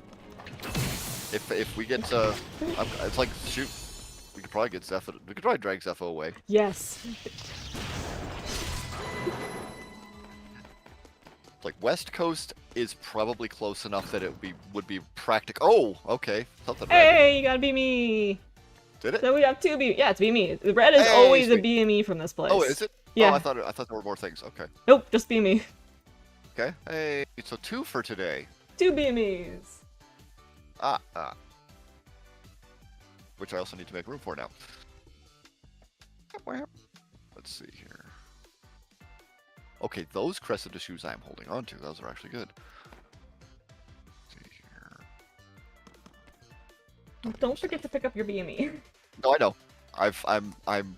Yeah, meteor What? doesn't glow in here. Oh, okay. That's wild. That's funny. No, I just need to get rid of stuff that's taking space, and it doesn't seem to want to pick it. You picked it up. I did pick that up. I was looking at other things here. Oh, Let's see okay. how that Alright, then I'm gonna hop out and wait for you. Yeah, that's fine. I needed to delete. I need to delete more things. I actually need a moment here because I've let too much collect. So, speaking of just other fun project ideas and things, just silly headcanon stuff mostly, I had another... I know I talked about this before, but I had an idea for like a new opening cutscene of the game. Kind of introducing people into the game, essentially, and how they could set that up, because in my opinion, this is kind of back in the day opinion, and obviously things aren't going to be like this, but I thought it would be a good idea for the developers to actually have Eerie or Blaned be kind of our companion for the full story, because if they added proper voice acting to everything, this is before they gave us voice acting with the more recent generations, like, Gosh. oh, okay. Okay. Be careful what you're wishing for. I'm aware this is a Paimon situation. Yeah, I was gonna say that's exactly That's exactly why I was bringing up. Having your little spirit companion. We're just gonna say it's Eerie for this. Having Eerie, or your first spirit weapon, and kind of be your voice of reason and talk to you about things. And if you're debating stuff, kind of say like, "Hey, what do you think about this? Are you sure?" And when things kind of come forward, just kind of having her be the representation of our voice when we're not always speaking, because obviously they can't voice act the player. There's it's not. It doesn't work that way. It doesn't quite work that way. Because we're all different. Militians are all very different people. And that's fine. Well, otherwise you would have to have like a set of voice responses, and you'd have to remove like. It would be very difficult to do that. Yeah, that people would demand too many options because of just how they want to be represented, etc. So point is, having the parts where, like, the player, if we're actually saying something, have it be kind of our forever our companion by our side, Eerie, just kind of yelling at somebody, I think would be hilarious, and actually kind of a good way of storytelling without giving our player necessarily a full voice. It exists, it's there, but it doesn't, the game itself doesn't actually slap a voice to us. Yeah. And so we still have that immersion. We still have our, like, us saying, no, I'm not going to do that, and then you goes, yeah, we're not going to do that, how dare you? Or just commenting, oh, yeah. Uh-oh, I think we pissed them off, we should probably run. That sort of... Well, what I'm curious about in that case was, can other people hear your spirit weapon? Valid point. Well, getting back to what I was saying, the intro story idea is having us meet Eerie when we first show up in Aaron. And how we meet her, and how she kind of becomes our companion out of the gate. And this could be Blanded too. Like, basically I was kind of using them interchangeably for this. Yeah. But, I don't think Blanded would work for this. If Blanded was not human girl Blanded, but if the little fairy Blanded was a thing. But yeah, I think the spirit weapon would be a lot more appropriate for it. Yeah, that probably makes sense. So, how we currently start the game is we make your character, and we meet Nao, who briefly kind of tells us a few things, gives us letters, and says goodbye. How I think it would be a bit more appropriate it kind of like, how do you introduce players to this game without just it being a wall of text? Is you make your character and now just simply gives you a letter and says, here, give this to Duncan and good luck. And then like, oh, what do you mean? And suddenly she just pushes you off the side of the soul stream and you fall to her. That'd be funny. So the kind of opening cutscene is like early morning, and you just see a shooting star come crashing down to the Forest of Souls. Okay, that's Just boom! I've got oh. Genshin Impact lawyers on line 1. Oh shush. Oh shush. That's not the first game that's done it. No, I know. Just like that sounds very familiar. So you see this basically a quote unquote star falling down to this Forest of Souls, and you see Duncan along with Eerie, the little little spear weapon, seeing us from like his place. You see a few other people around. You see like Dean in the morning, early morning, taking notice to it, and it's just very much more of like a kind of few shots of people in the morning. But then you see some monsters take notice to this. So some goblins and whatnot. So then it cuts to you just kind of waking up and you hear this, hey, are you okay? Are you sure they're gonna wake up? Hey, listen. Hey, listen.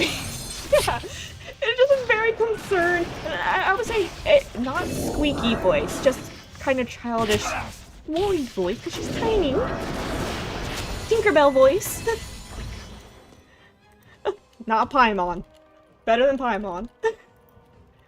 But, so the Malaysian wakes up, so we get, like, the perspective shot of looking up and seeing this little spirit floating above us, looking very concerned, and some robed figure behind them saying, I'm sure they're fine, just let them wake up. Just like, calm down, little thing. You know, this actually does kind of remind me. So the conversation yesterday or the other, just whichever day it was about Malaysian mail and how that works. Yeah. And I was just remembering I'm remembering like the intro to the game. Doesn't Duncan just write your name in the air? Does he?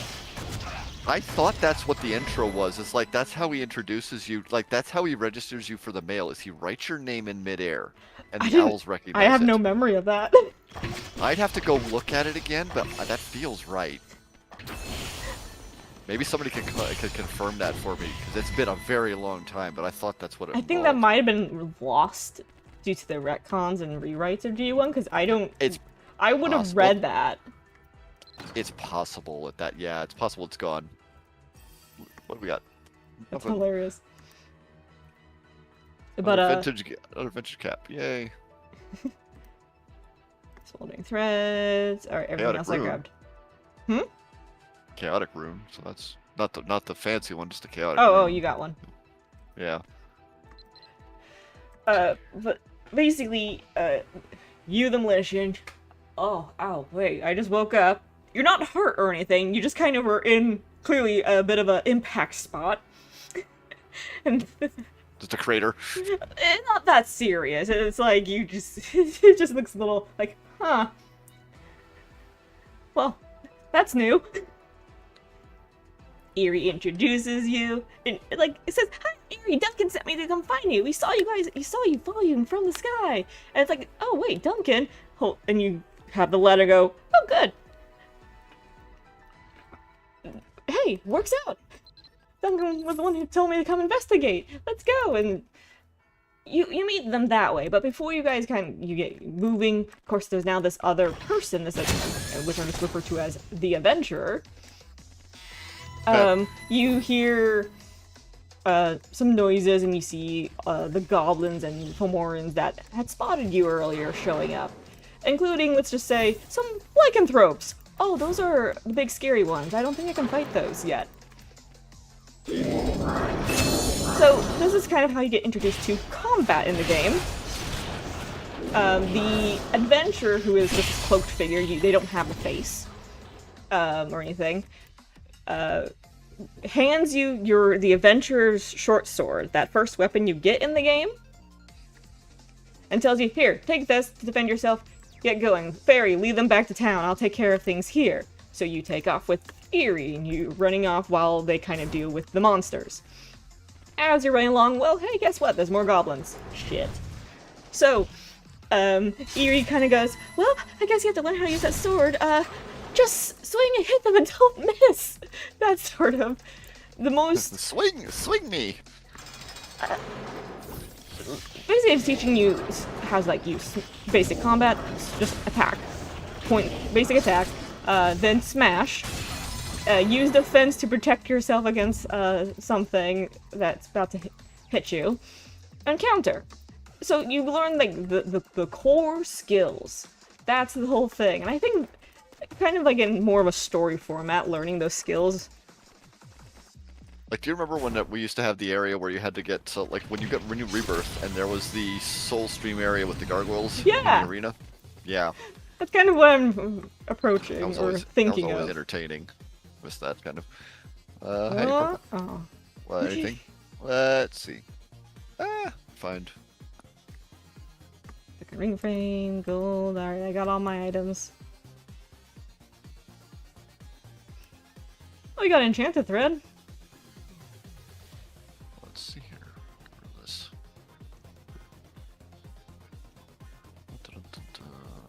Need. It says no. But how this continues on is you deal with these few goblins and keep kind of running along the path back towards Tyr, and the lycanthrope then shows up. Or another one. He's like, oh shoot, definitely can't fight that, and that thing will nearly kill you. And the adventurer will show up and kind of deal with it, and say, huh, do a good job, you're not dead, so you're doing well. And they'll guide us back to town, and before you head off into Tyr with Eerie, you try to give the adventurer's sword back to them. They go, nah, keep it. You need something reliable. What's the quote from Legend of Zelda? Don't go alone. Dangerous to go alone. Master using this and you can have it. Oh, Badger! Hey! Like, not that that makes any sense. But more so, they make the statement of, keep it. It's a reliable sword until you find something better, or that fits your taste. And when you do, give it away to someone else, sell it, throw it away, get rid of it. It doesn't matter. Feed it to a spirit. Yeah. Actually, Pretty you can't much do that tells anymore, you can they don't expect you to bring that back yeah, to you them. That sort of thing. And Eerie just straight up tells you, transfer me to a new weapon and feed it to me.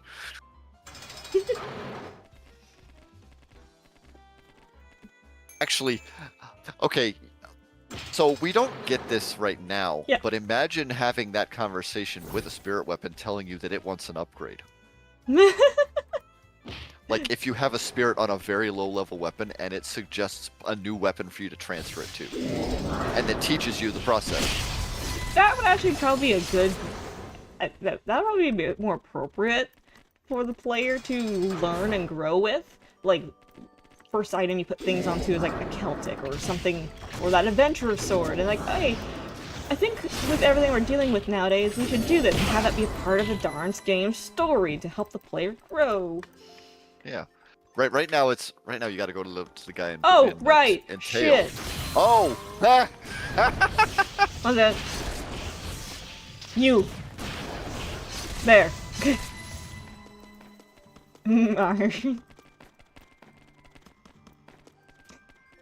I forgot this has Blue. multiple, I thought this has multiple things you can do. This is gonna be a bad one. Hey, Blue. okay. Purple. A Royal Warhammer, yay. Sorcery powder, though. But yeah, just having that, I can appreciate them introducing those aspects, but I think if they want to, they have to rewrite the entire game story, obviously, for it. Yeah. But so I'm just curious playing how early around they with want to introduce. Like where spirit weapons are right now is an artifact of when they were introduced in the game's history. You need them before you reach that point now. Yeah. Well, maybe not need, but I think it's something you can introduce earlier. Yeah. Well, the whole thing with this idea that I was playing around with is the adventurer that's been cloaked and robed and obviously extremely strong. Like, okay, this person can kick some ass. It's supposed to be kind of a representation of like an older Militian. Or comically, they could make it that it's Vayne, to make sure we don't die on the end. Like, okay, don't fuck up this time. Yeah. So, because he goes to keep it and just leaves. And, like, he's like, oh, okay, thanks. Hey, what was your name? The adventure's gone. Where did they go? Well, Imagine. well, I guess Are you they're like off. suggesting Ares a screw up spirit that like has failed in the past? Oh no, I'm referring to the Militian. Okay. No, I'm just laughing. It's like, yeah, no, don't let this one get injured or something. It's like they tell her, it's like, yeah. That would be funny too. If... it's like, okay, the spirit's going to get my Militian killed. I want this Militian to actually beat me for once. Yeah.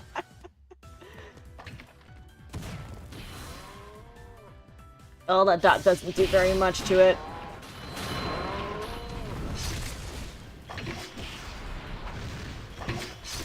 This'll work. Yeah. Laser. Yeah, they're immune to archery. I'm taking this corner Really? one. Don't they all cycle? No. Like, Do they? They've always I just thought, been like, immune. I thought they cycled. Oh, never mind. I'm remembering the Nightmare Norma Human. Yeah. That's different. So. Oh, is it control bar? Okay, that's actually a good buff.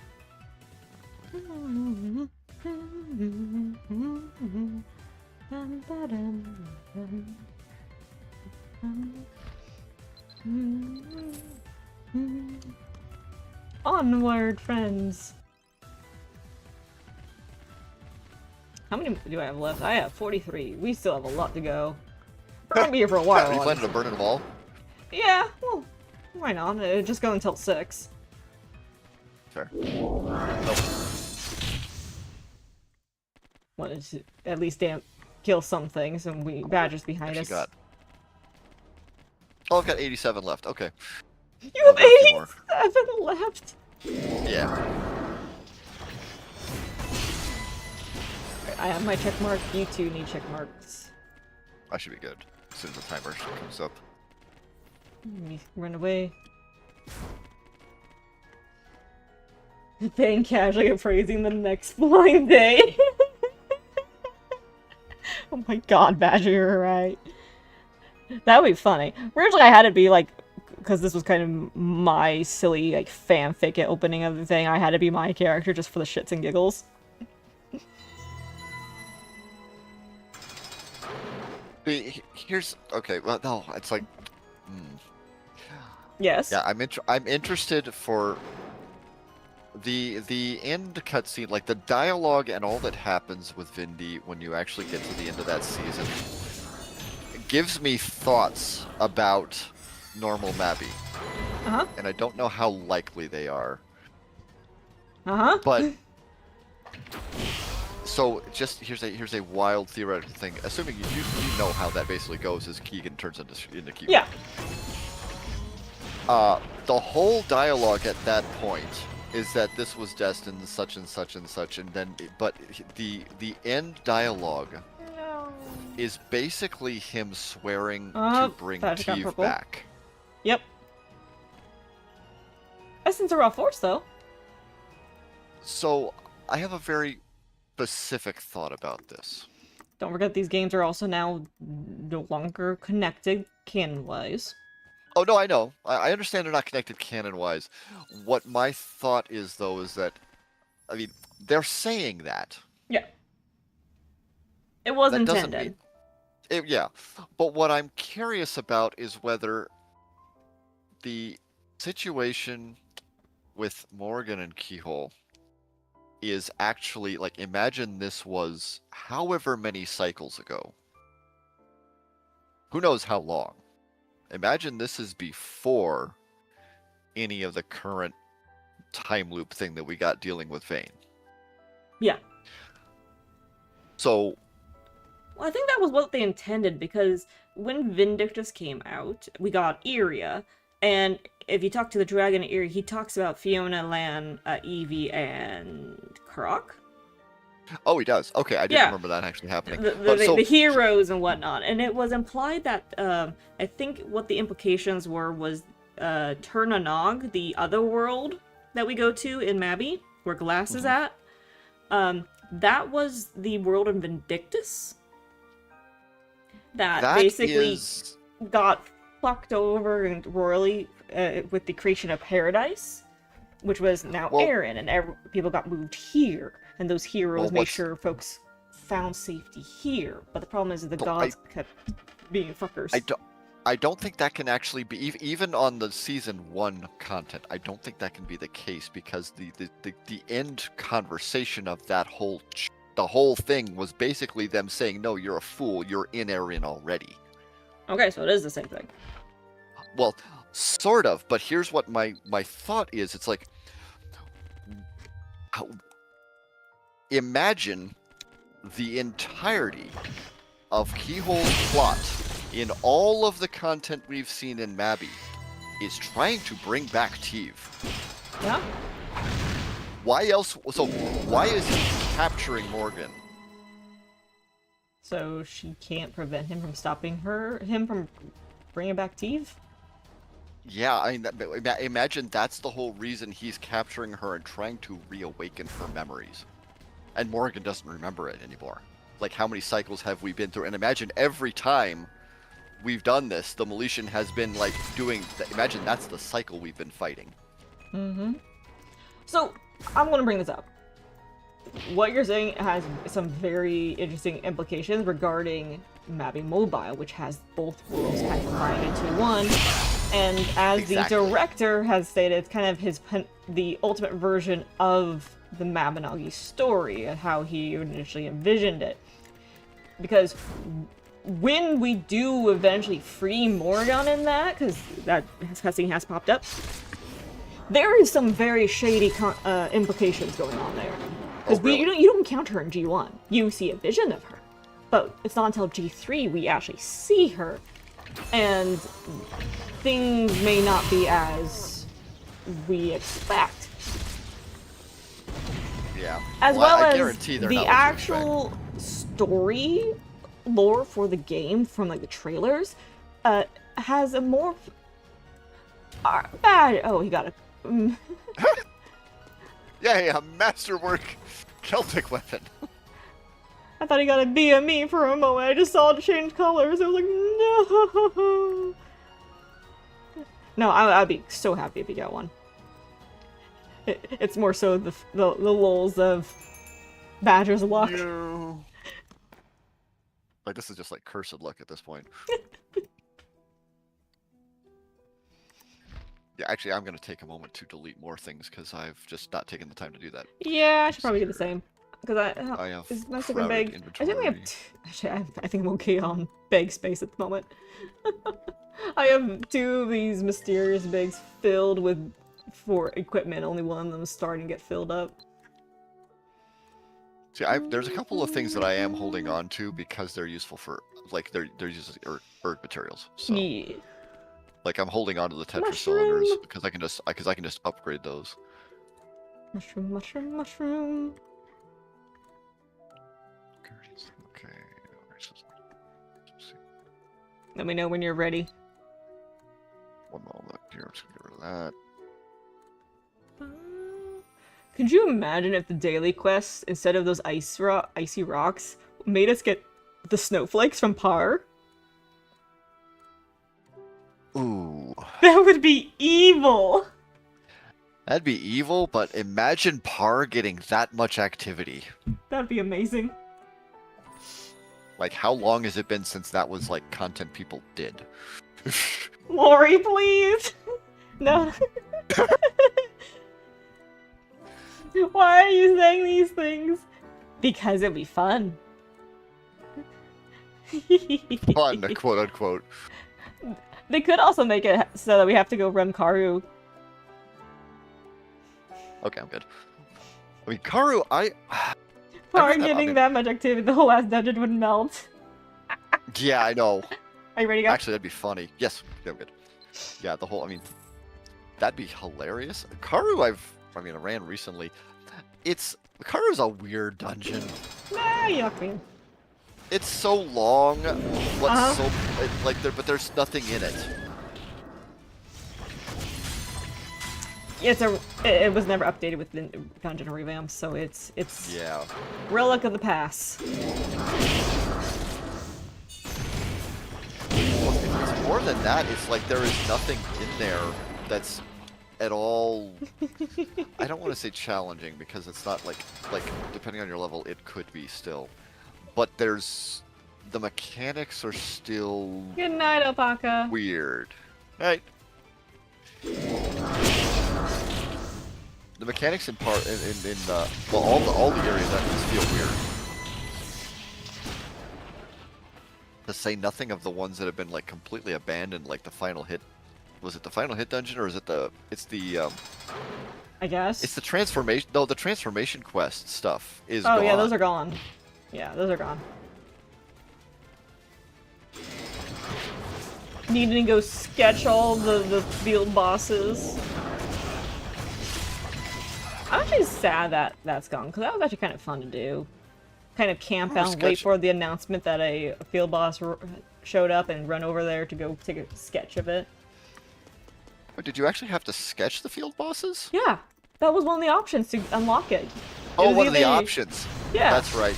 Because the other one was like doing the shining gargoyle thing, which was a pain in the Yes. freaking ass to do. Most people I know did the gargoyle because it was less annoying than the. Eeny, meeny, miny, moe, Badger. It was less annoying than the other. Hey! He got it. Well, third BME. There you go. Good. Good. I traded at the last second. You got the right one.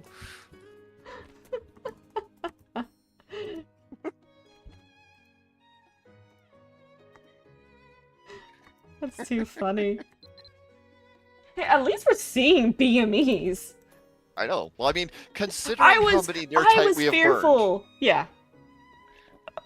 Yeah, 30 of them by now. Well, between the three of us, well, okay, Badger's got wicked luck. That's just not fair. But between the two of us, we burned like 60 No. and got 2. I we done started about, like, with the 30. I started with 75. I'm at 40. Yeah, that's 30. 35. Oh, right. Can't both of ours counting. Yes, yeah, I'm counting the two of us, so we've done 35, so that's 70 between the two of us. We got 2 BMEs. And then Badger's now in the mix. I get you now. I understand that. I'm thinking just the one per entry. Oh yeah, no, yeah, My bad. that's fine. No, I'm just looking at averages for how many Neartite we've spent compared with how many we've Going gotten. to like 40 last night and didn't get anything. Well, Yeah. you know I'm buying. So is my guildmate online? She is not. I am still coding a check for one of my guildmates. But, We got a big drop oh, from Glenn's. what a fancy enchants. Yeah. Nice. I am glad that those have dropped a little bit. Oh yeah. Um, No, like I it no longer costs me as much as a Bleana Scholar set to get the Trace enchant. well, I think a lot of it's starting to. Yeah, it's when you do Glenn's again. At least do it for the money. Couple checks. Yeah. Well, we've hit a point where I think the majority of people who can use those enchants have them. Yep. So the market is not drying up so much as just not as persistent. All the crazy giga whales that buy everything at premium prices have now died out, so it's kind of now sinking to more. Ah, fuck you. Fuck you. What did it give you? It's gold. It's a A melting battle axe. Oh boy, a battle axe. Hey, time That's to such a play Saint fuck Guardian. you. I got a Secret shiny. Guardian! No. I refuse to be a tank. I hate being tanks.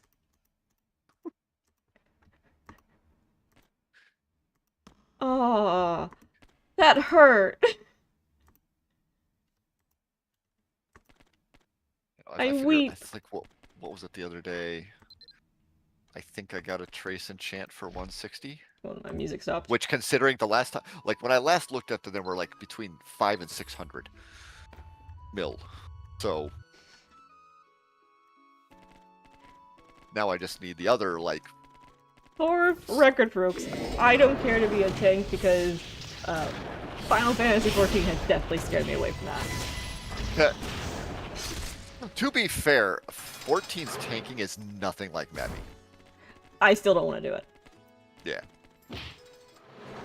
Well, actually, I don't even like being. Cause... So let me say this. Even with, I didn't like being a healer either in Final Fantasy XIV because if I screwed up, everybody died and everyone got pissy at me, and that's the kind of a sucking thing because people were so highly toxic in content. So it's like I am just going to be a DPS because I can't screw things up whatsoever. There, and granted, I wasn't a bad healer. I was a good healer. Yeah, but people will get mad at you anyway. Yeah. No, the I didn't need the stress or drama in my life, so I didn't want to touch those. The healer I was a bit more okay with because at one point it's like, okay, astrologers, you can't really mess up being an astrologer. If someone gets angry at you over astrologer. I'm just remembering. I should rephrase what I said though, because it's like saying that Mabby tanking is nothing like 14 used to be true, but I'm not sure it is anymore, just because of how like upper end content is with tanks. Like I've not experienced that, so I can't really say how much how much it's like 14. It's a bit more. It's definitely not as bad as Final Fantasy. I'll say that, but it is definitely, you need to know your homework. If you're tanking, you need to know the Gate 1 pies. If you're doing Bree, if you don't know that, you're going to be yelled at. Yeah, I mean that's kind of the same way 14 is. It's like, yeah, 11's tanking. Yeah, that's different. The rest of them, the rest of it's pretty simple because it's just like, hey, just keep aggro the boss and keep it against the wall, and then be ready for the normal mechanics that everybody needs to know. Yeah. I mean, for the most part, 14's tanking does rely on knowing the fights and knowing where you have to position yourself. Yeah, too much homework for me. Yeah. We do need to hit orbs. Oh, okay.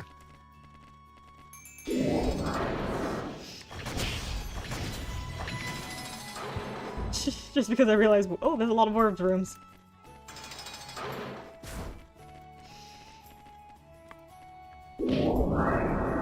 I'm spawning a few for Badger to bully. Oh, bro, I got it. We're all good. Oh, alright. Yay.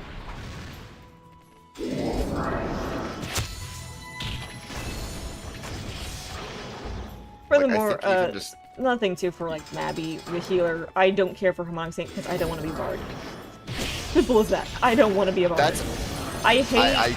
Like, if it was just pure healing, okay. But you have to go crazy with all the Bard sets if you're also Harmonic Saint. It's like, I don't want to. I don't like Bard stuff in Mabby. I like it as a concept. I'm much more than 14's Bard, but I do not like the fact that it's overlapping with healer and that you need so many obnoxiously difficult enchants and reforges to make it effective. All right, which one feels like the lucky one? Eeny, meeny, miny. I'm going this one. I'll go this corner. Blue. Garbage.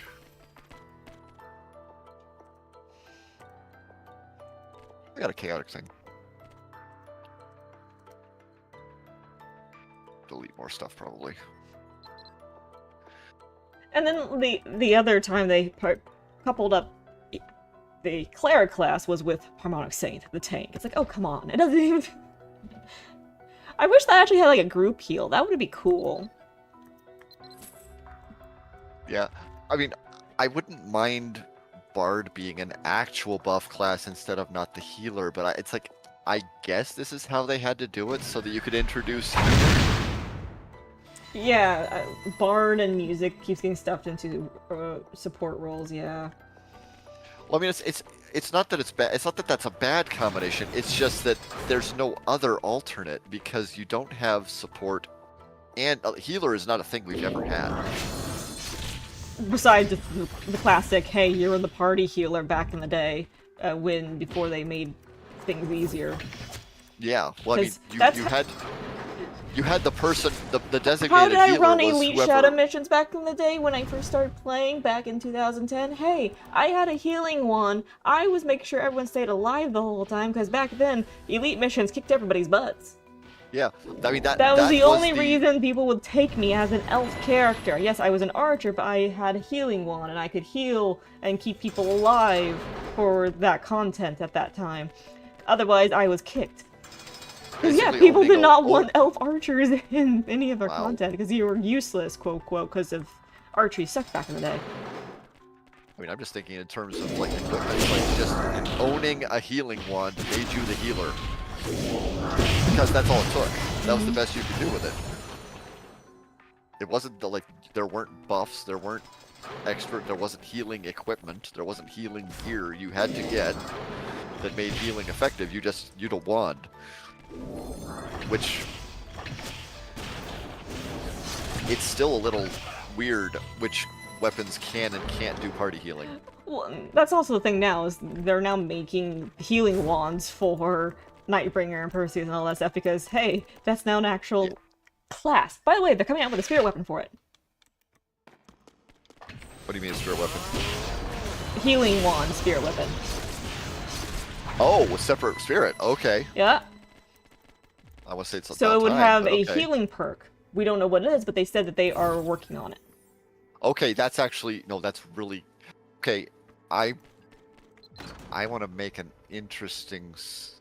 I almost want to make a suggestion that they should actually make it an alternate. Thank you. Oh, thank you. More smoldering threads. I actually clicked your thing because it just overwrit all mine. I kind of want. Imagine they introduced it as an optional skill path for just a staff spirit. It's probably just for the healing wand for the sake of simplicity. I know the staff would be cool, but the thing is they are, I think they're going to, with the Harmonic Saint rework, they might be shifting... Oh, entirely to wands? Entirely to wands for that, so you can use, like... Because you can use party heal and all that stuff with healing wands. I think that's the key, is they're now making that its full fleshed out category of healing wands. Not just wands, healing wands. Yeah. Well, so they're not going to be damage dealers. They're going to be, hey, do you want the big bonus of you now get healed to 100% if I bonk you on the head with this? Yeah. Well, I mean, I guess that's necessary. But it still feels like it still feels Elf suck comments back in the day. My old reference videos got taken down. Wait, old reference videos? Oh, the elves, like terrible elves or something. Yeah. I will say, a lot of the quote-unquote elf race system back in the day was definitely because North America had lag and latency. 100% because of our archery was so dependent on that and just fricked us over. Yeah. Well, I'm actually, so I'm curious about something. Yeah. Well, not really curious, but it's like, so not being able to do healing. Videos of elves destroying content when people said they were bad. Like, it's a little irritating that I would not be able to use a weapon for more than one thing then. That's kind of my minor irritation, which they're moving away from that anyway. Mm-hmm. But like right now, I can use a staff. I can use the same staff for both Harmonic Saint and Divine, Dark Diviner, because yeah, no, I get what you're saying. I'm gonna go with this one. So it would have to be. It would have to just like that just goes away. So. Oh, a fragment. Shine Seeker. Oh gosh, I'm gonna have so many Shine Seekers after all this. I think I've only gotten one today, so that's actually kind of surprising. Ringo. Throwing star. Blacken. Oh, I'm out of space again. Ambush for Michelle. Think she can use precise? I think. We'll find out. Where'd they go? Nope. Nope. The list. I always forget what the list is. I know like ambush and what were they? Like restorative and whatnot. Like there's enchants I know she can use. There's too many enchants in this game. Allegory, ambush, amnesia, apathetic, cartel champion, daunting innocent, necromancer, spirit, troll, stabbing, target, Tornai, welcome, white horse. Okay, there we go. So there's A fair number of those if you need them. I don't. Those are the ones you need for Royal Enchanter. So if you have them, you need them. Oh, okay. Well, I'm way beyond. Like I am not even close to the points necessary for that. I need like another 1,000 in the journal before I would even attempt. Or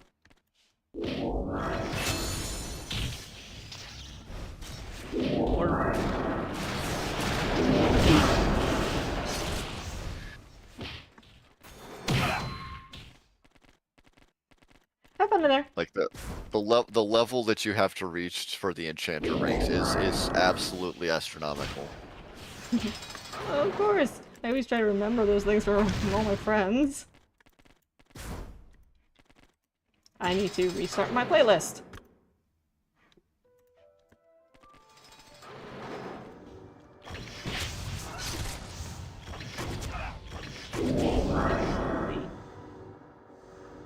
Nothing really going on the net. YouTube chat, I have to.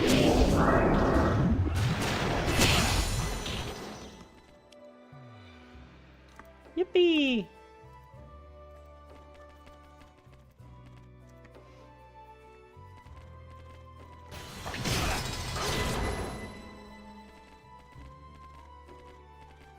I have been content to sit on the Royal Alchemist listing now for a while because that actually let me use the gear I had from like 5 years ago.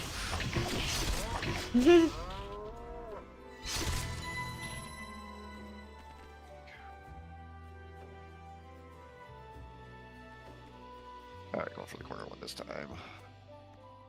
Oh, yeah.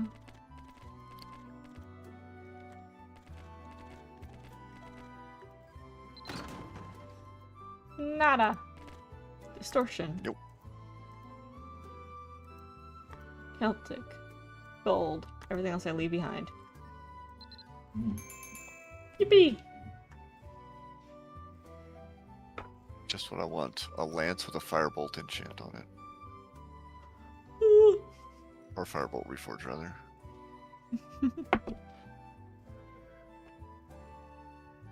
That's what I always wanted.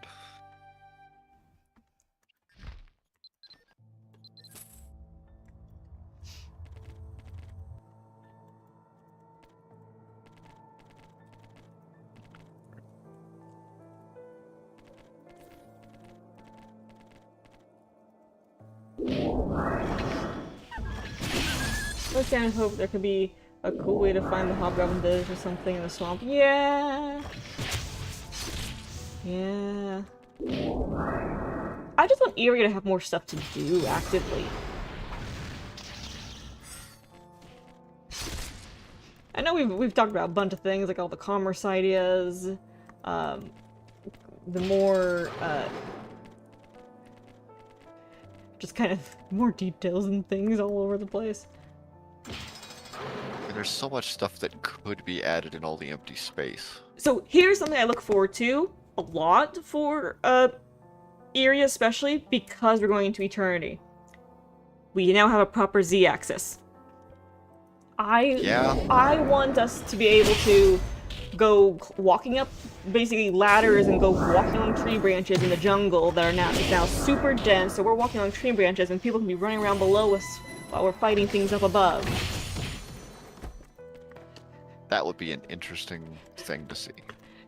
And just just have fun with the fact that you can now have things on multiple levels. So you can be looking for somebody and they're up in the trees for hide and seek. Like, okay, I can see on the map your mini dolls. Where are you? Oh god, you're up there. Oh no, you're down there. Come on, friend. And do the same thing with the do the exact same thing with the anthill as well, and just have it be an absolute nightmare to explore and try it. I shouldn't say nightmare. It's gonna be fun, but just be actual like challenge to explore and look around. More challenging to escape or get through, unless you have a map, obviously. But just have the fun exploration of just things having depth to it and being able to be upstairs or downstairs of a place now. Ooh, fine leather, mine. That's just what I want to see. Yeah, just having the options, just more variety. Badger had the thread explosion. Yay! I got like, why am I? Oh my gosh, still. Village. Oh, so here's another fun thing. The discovery, so I've been watching. I follow a lot of KR players on Twitter, and a lot of them do the storyline or have reactions and stuff. A few of them have been discussing the aftermath of G28 and a certain character, and the theories they are now developing regarding that character is hilarious, because it's the same theories myself and others have done over here in NA. It's like, oh hey, KR is now on the same line of thinking this person isn't normal. Oh dear. Oh dear. Like that sound, I think I know what you're talking about, which is funny. Well, I will say it's not the Fomorian theory like we had. Oh, but darn. that definitely was what triggered us to go actually looking into things and realizing I don't think this guy is entirely human. Yeah. Well, there's other stuff going on that would lead to that as well. Where did that go? So I can't wait to see G29, which is not going to happen for like another year, unfortunately. It'll probably be next January for Korea. Oh. Oh, okay, that's actually good. I'm glad I didn't throw that away. What? Oh, you're looking at things? Bohemian Flower Band with Bow Mastery 17 out of 20. Oh, that's not bad. That's actually that's a decent reforge for that gear. Yeah, that's Not that I don't know if I need it for anything, but it's good to have.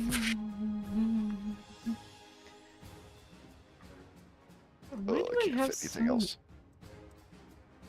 Why are you? Oh, this needs to go away. That's why I can't. What did I get? This. What was this? Oh, a helm.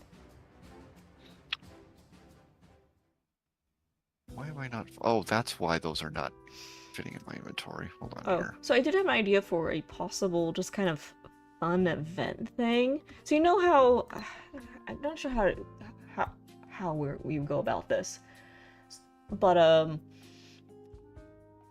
so like there's the hide and seek event that I did. I kind of want to do a scavenger hunt event. Oh. And in order for people to do it, they have to actually find other players and get an item from them. So people can't really cheat at this, and of course, other people can vet like, oh, so-and-so never visited me, I never traded them. Okay, yeah, no, that'd be an interesting way to do it. You have to pick up actual items. Yep. And the idea of it is for where these people are, and this scavenger hunt is not so much getting the item is just to track that you've found them. Yes. Is describe basically a character. So you know how everybody has like their different OCs and things and characters that kind of fit in and can be NPCs themselves. Mm-hmm. Is describe like what the character is, and say like for me, character that record keeper of all the stories of this world. Yeah. Where will you find me? Minus library secrets because that's the event location. Gee, probably in a library of sorts. So check the school library, check the royal library, check anywhere where there's a lot of books.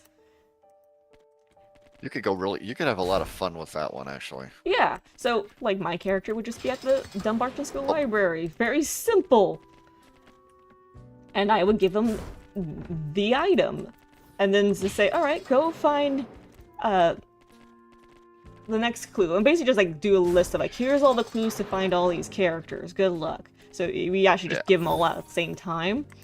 Like, Badger. Badger would be an adventurer dealing with bears. So Badger's out in Dugald Isle. They don't know it's Badger, though, is the thing. It's just they know there is a person. But Yeah. everyone would be kind of in their positions, and you could technically be... Or would they be in the prairie punching dragons? Well, that's the thing. People can kind of come up with their own little clues of where they are at. Or who they are, like the character. It doesn't say who... Yeah. Going for bears and not mushrooms. I said Dugald for a reason.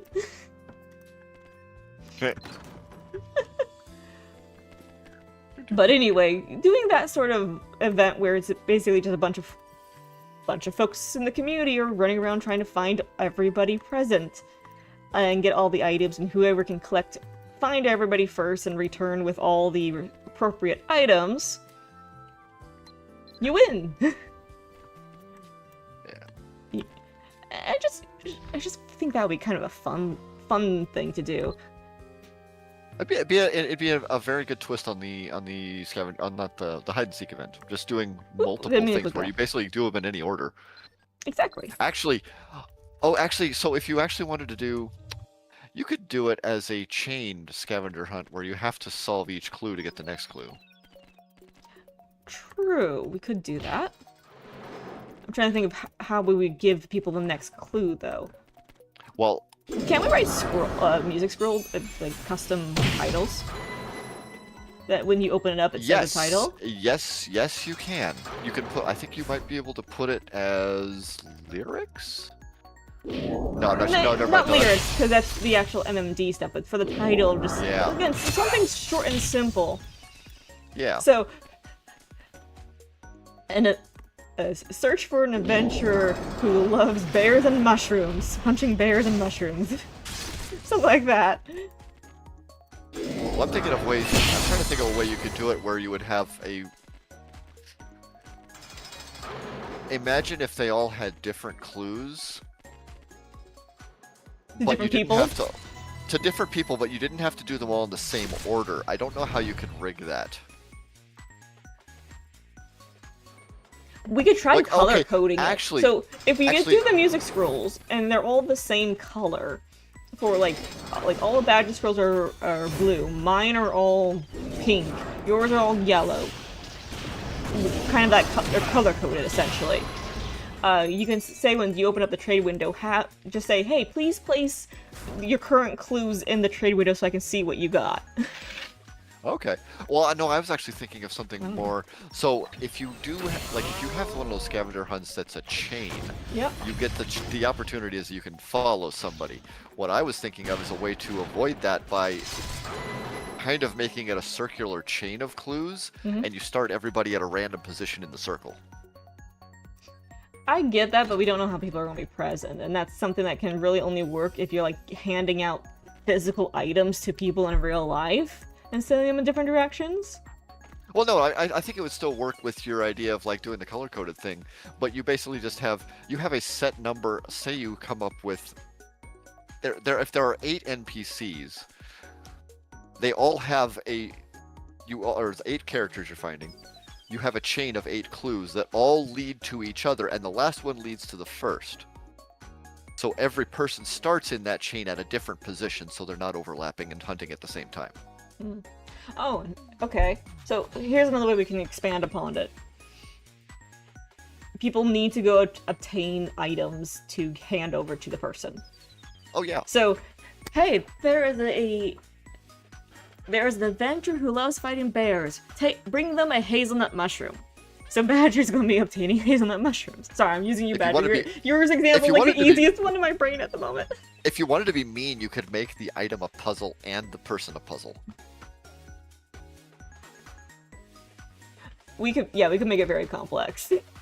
It could get really complicated. But it just comes down to making sure folks can figure out the clue. Yeah. How we can convey the clues to folks clearly. Yeah. But you get the idea. Just having people kind of be NPCs scattered around the world on the same channel, so everyone kind of run around looking for them. So someone might find someone early and go, "Oh, wait a second. Are you one of these people?" And it's like, "Do you have the clue for me?" And it's like, "I don't know what your clue is." Like, "Well, come back when you figure it out." Actually, I was kind of thinking, like, imagine some of the players. Mm-hmm. You were talking about using the transformation skills to dress up as NPCs earlier. Imagine you did it that way, and you actually placed NPCs where they shouldn't be.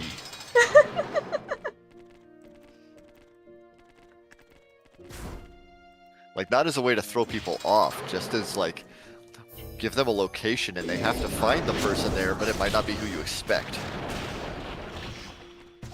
So, I really wish I got the rotisserie chicken transformation.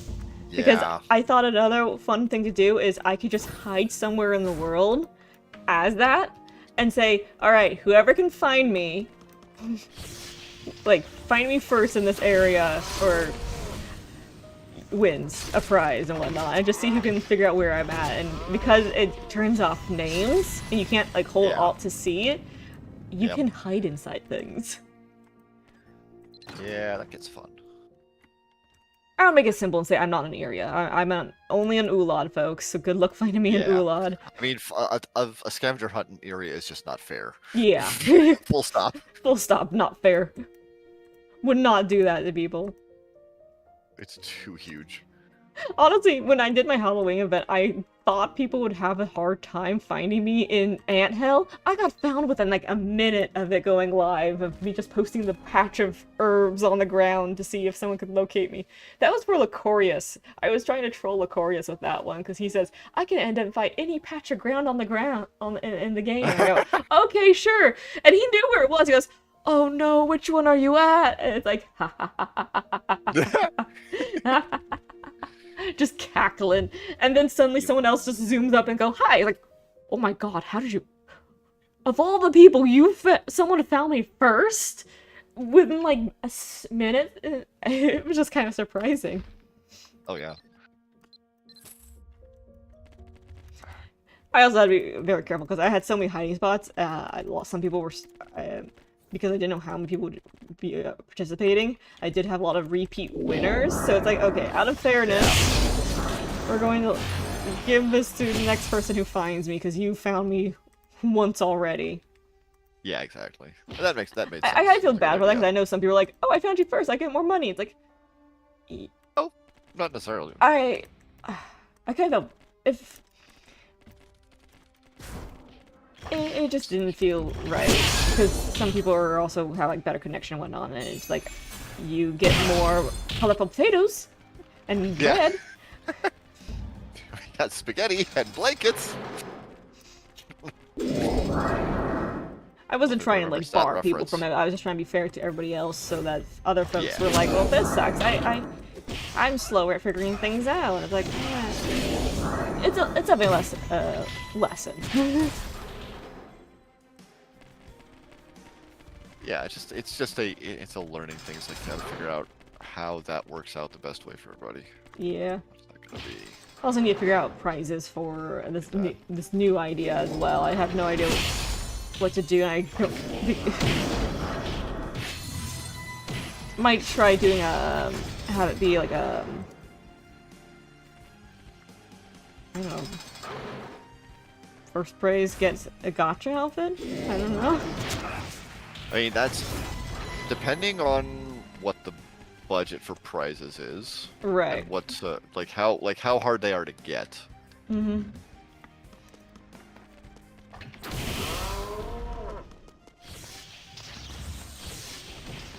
I'll let you guys deal with those lycanthropes. Kaboom. It might just be gold again, because that's always just the safest bet.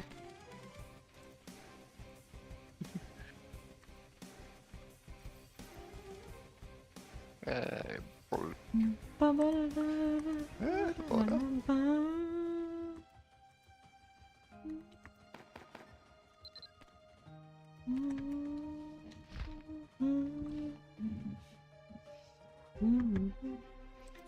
Oh, you know what? I do not need to be carrying around sticks. Thank you, game, for picking those up for me.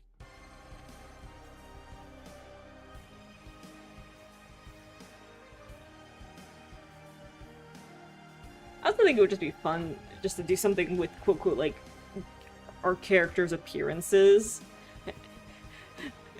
We could do it as like an event that's more of like a Discord contest thing where, hey folks, come up with your best headcanon about someone's character. Oh gosh. So, because you know how like I take pictures of people all the time because oh my gosh they look amazing and it's an NPC worthy thing. Yeah. Just take screenshots of people like that, and then obviously just say like, be polite, don't be rude and rude, obviously, but just say like, this person looks like an adventurer from overseas and what does this and that, and it's something very simple. Yeah. That actually reminds me of something. It's like at one point I remember, this is a long time ago now, but there was definitely a point where I was like standing around in Dunbarton, and some new player approached me and tried to click on me. Oh, I had that happen to me too. I thought you were an NPC. Like I just been standing We in the now same have so place much for a while. crap above our heads though that it's kind of hard for people to mistake that. Yeah. But back in the day there was like none, so people would just be trying to click on you.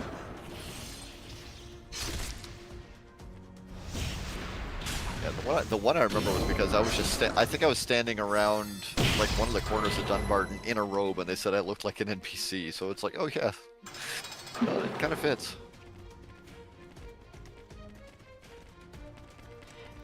You know, what we could do is have it be a, we could make it actually kind of funny and have it be a vote on whose character looks most like an NPC and let people submit in people. Oh gosh. And then vote on that. So you submit yourself, you can submit your friends, and whoever wins gets sent like, hey, you've been voted as the most NPC-looking character, meaning you look awesome. I probably shouldn't say NPC-looking, because NPCs has different terminology depending on the game. That's true. Because if you look like an NPC like in a Hoyoverse game, you look like just flat. Uninteresting person. But in Mabby, it means you look interesting. Yeah, purple something. Ah, Celtic Warhammer, hooray. The only reason I probably would not do that is because some people are very private. Oh yeah. And probably would not like people judging their characters. Even though it's in a very positive light. Well, it's positive from one aspect. It's more like, it's kind of a meme-y positive. Oh, why do I have this? If anything, it's like, hey, if you think your personal character looks like an NPC, submit it in, and then we do a contest where we are basically vote. Yeah, that could work. That would probably be better, because then the person has their agency over their character, not submitting in other folks. Gosh, why is that full again? Not here. Why do I have... What's wrong? Oh, no, I just realized that I have a bunch of items from the event dropped into my inventory that are taking up a ton of space now. Oh. Whenever I got there's 2 pet whistles that dropped into my inventory that I didn't notice. Oh, those things. Yeah, so that's just like, that surprised. Wait, 2? I only have 1. I have, let me see, where'd they go? Are they sheep? Oh, never mind, it's 1 pet whistle and the Box. footwear selection, and the boxes. Yeah, the outfit and the footwear all dropped in at once. So, okay, that happened all together. Ready to go? Yep.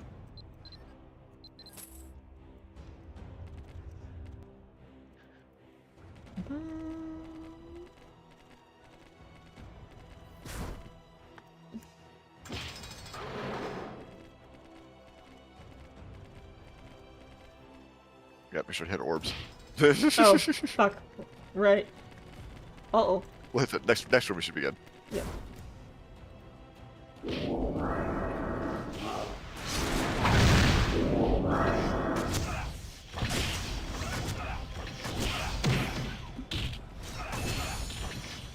There's a finest leather! There's 2 finest leathers, they're not mine! Yep. I think that was mine. Let's see. Yep, got him.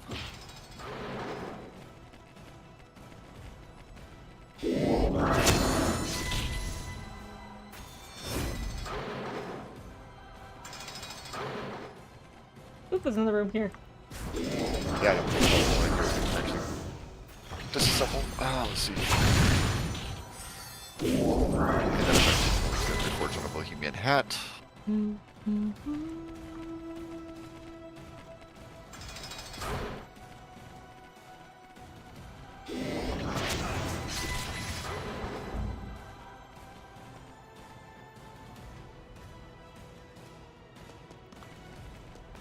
So what's your guys' thoughts on the current story quest?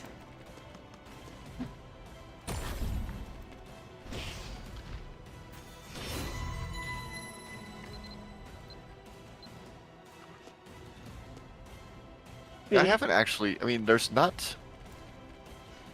of not much to it. I personally find it quite interesting that they're approaching clothing lore, which is now a whole new can of worms. Like, oh no. Oh no, no, no. Yeah, no. yeah, I know.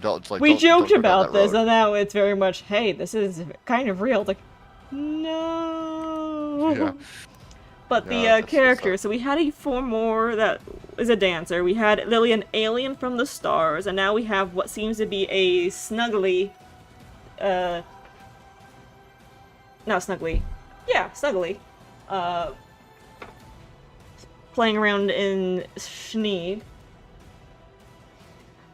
Makes me wonder what's going to happen with this Sylvan person, the person with the very much elf gear. And it's probably going to be a guy. There are 4. There's I forgot 4. There were 4. I forgot there's 4. Okay, yeah. The last one's the Sylvan outfit, so it's the very nice one that we suspected had to do with the elves in the jungle stuff long ago because of how it was written and set up. Ibona. Was it? Was it? Was it not? No, I think that was one of the other armors. Ah. Let's see what I need to get rid of that. But it's like, Jump with that boy, one. we should probably start kind of reading the descriptions on these outfits more often, I guess. I mean, some of them have some really interesting text. Some of them not so much. Yeah, some have very... All the school ones are boring as heck.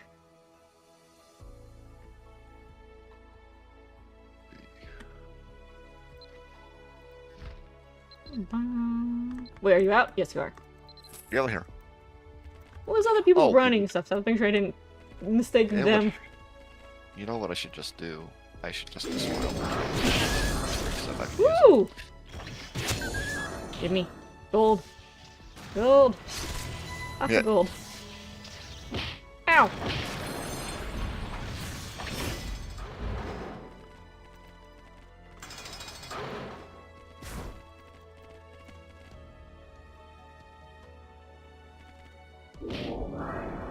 Orbs for you guys.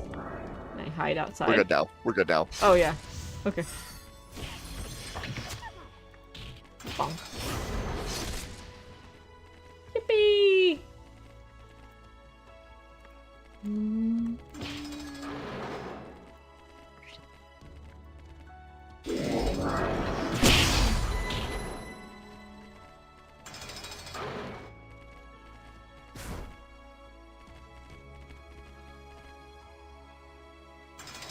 Whee! Boss room.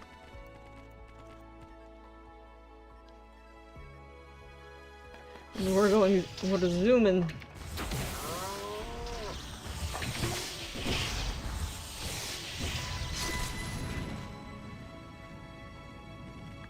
Ba ba ba.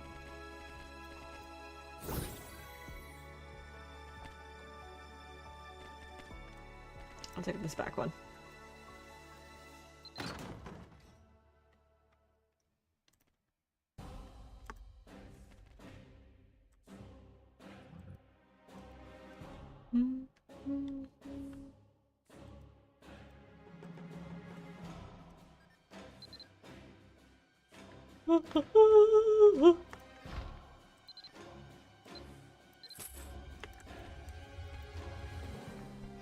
But the Eliza NPC at the Library of Secrets, I wonder what her connection to the library is, because she clearly knows who Leith is and whatnot. But that could be easily chalked up to her visiting the place. But could she, so it's unknown, is she a visitor or is she a worker for the place?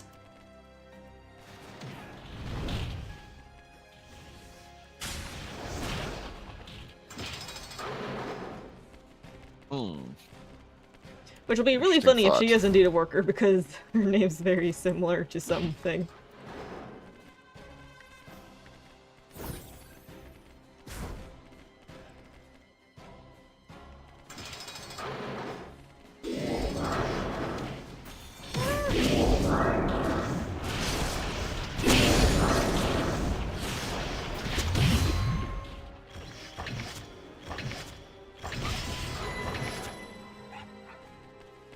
Gold.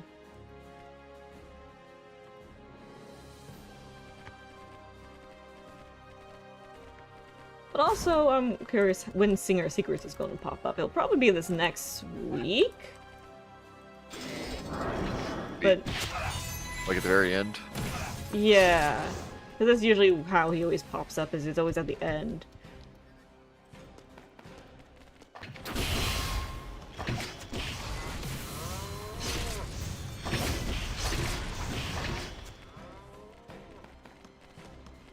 But the one post that, the one comment that she made that I posted in the spoiler chat earlier definitely was a, oh no moment. Oh yeah. Story gives me hope that if we try, we can make Aaron, better Aaron for everyone here, free from the hatred and strife of our history. And, like, boy, if you know the current storyline, that's very topical. Yeah, yeah. Because that's the thing. These events always kind of reference the current generations. So, it makes me wonder what other tidbits they're going to link. It's going to be said to us, especially... I just realized these 4 NPCs might be representing people that we already know. Oh. From the storyline. Well, that's an interesting thought. Yeah, I obviously it's like, okay, who's who? Oh my gosh. But there's 4 of them. There's 4 characters that are being brought into this. So we have the Astel, the alien boy who lost something important and can't go back home. We have the girl that was trying to basically gain the confidence to try out and perform on stage. And now we have this Snuggly who is wanting to practice and play good music and have fun. So again, those probably rough ways to even relate things, but just thinking of it. Yeah, there's a lot of potential there.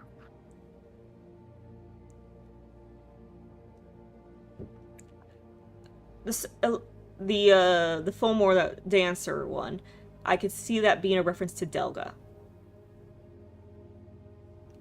Kind of someone who has always dealt with hostility or hostility backwards because of racism and whatnot, and overcoming that and finding kind of her place in things. Then for the other ones, I would say this current one we're doing, the performing music together and just spending time together, could be Declan, referencing Declan and his sister. Yeah. This also could be a reference to other NPCs too, not just the mercenaries. Yeah, there's lots. There are many options because there's so many NPCs. Well, we'll have to see once they all are out and kind of see how it all transpires. But I wouldn't be surprised if it's referencing something regarding the generations, like these 4 characters are. Obviously, the dancer that we just wrapped up was kind of the most obvious. Huh, that's an interesting notion. This one, the first guy was about finding a way home.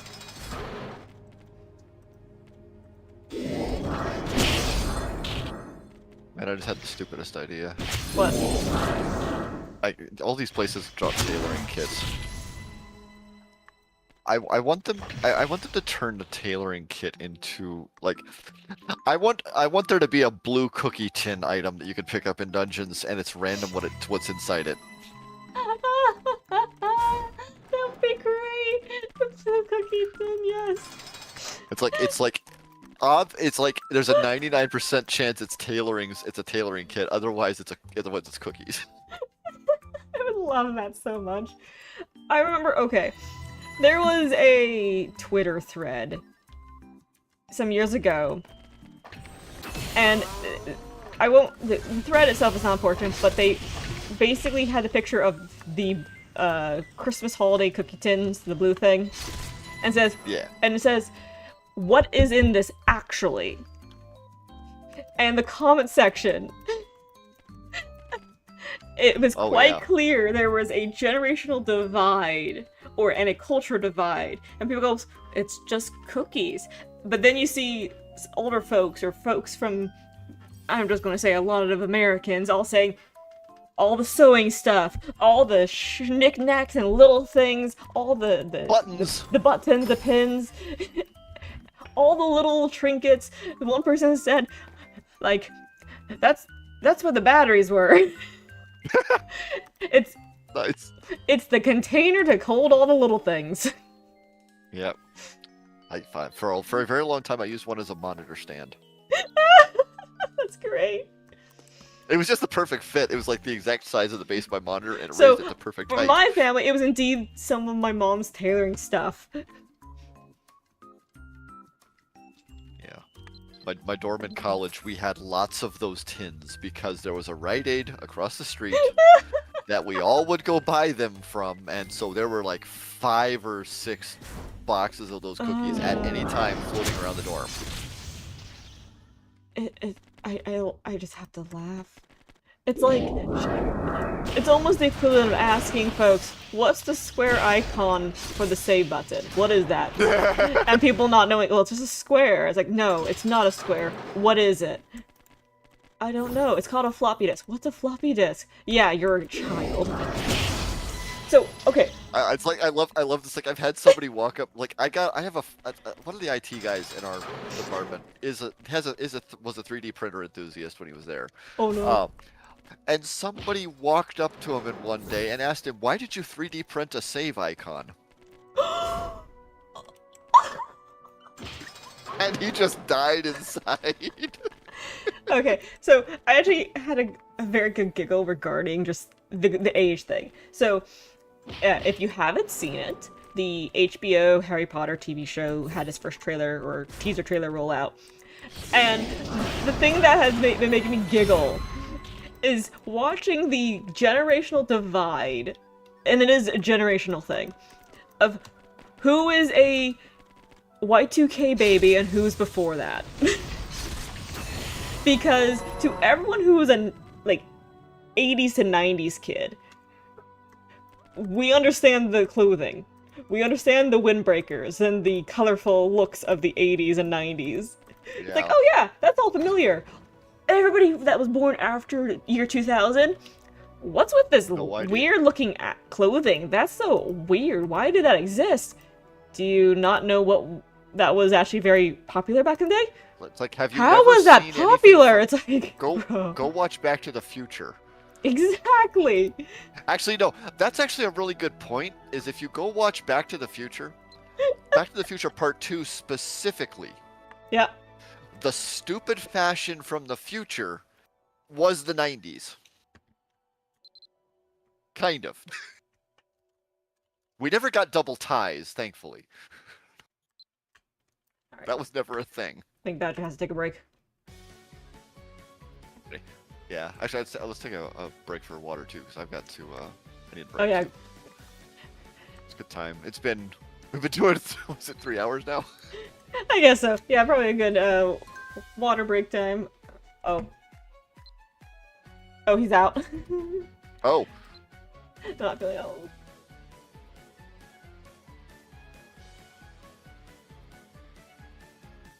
Right. Yeah, I'm gonna actually go grab something too real quick. So I'll be right back. Let's do a BRB.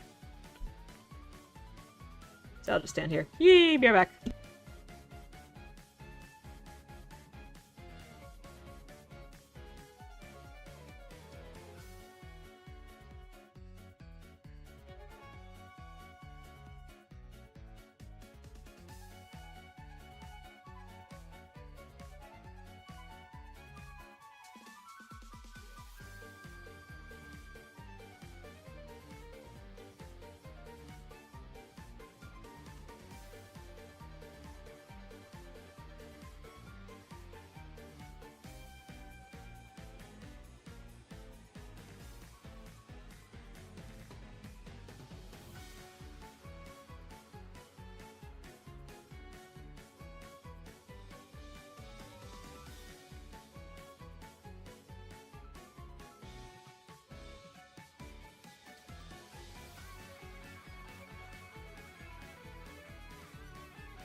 And I'm back.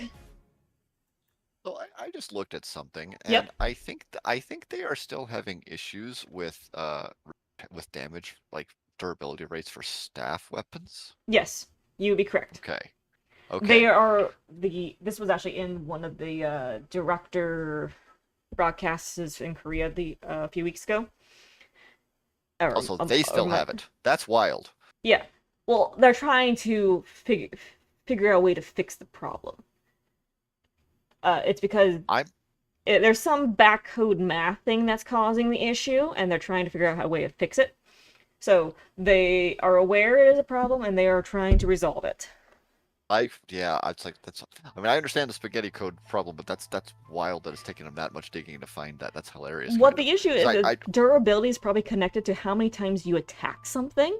And because of how Thunderblight works, you're constantly just bing, bing, bing, bing, bing, firing So off something so much faster, even though it's one skill. So the math so is I probably haven't. registering all those hit, and that's just killing durability. Because it is typically It's with not. Thunderblight. Oh, it's not just Thunderblight though, because I've used Thunderblight once today, and I have lost today 27 durability on my staff in the runs we've done. Really? How much have I lost? I've lost a lot too. Like, but no, but that is the only piece of gear that has worn down. Everything else is still full. Which I guess kind of makes sense because you're not attacking with your clothing. But And we're not being hit. yeah, we're not being hit, so that's part of it. But yeah, the staff lost 27 durability today. That's not just from it's not just from Thunderblight. I think this is also it's compounded by chain casting because Probably. that always has been a durability drain. Going back as far as it was introduced on wands way back in the day. And I Yeah. don't know if there's a way to. I don't know if you can really fix that, or if you really should be fixed, because they're kind of. I understand there being a detriment to it. You wear out the weapon faster. It makes sense. I don't necessarily want that to go away. I just want it to not be losing all of the durability of my staff in one afternoon of play.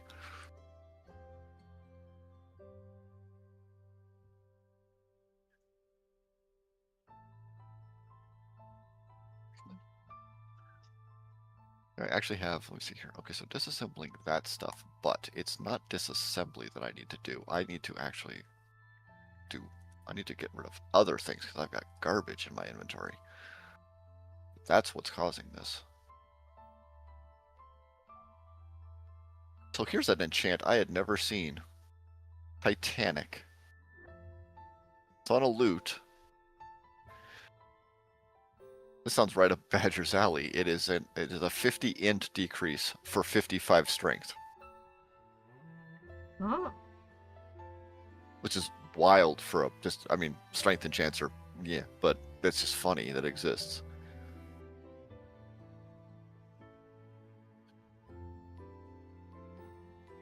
Okay, do this. I am going to deposit junk in my bank because I have a whole lot of stuff to sort out. I can deposit materials and clear some space out.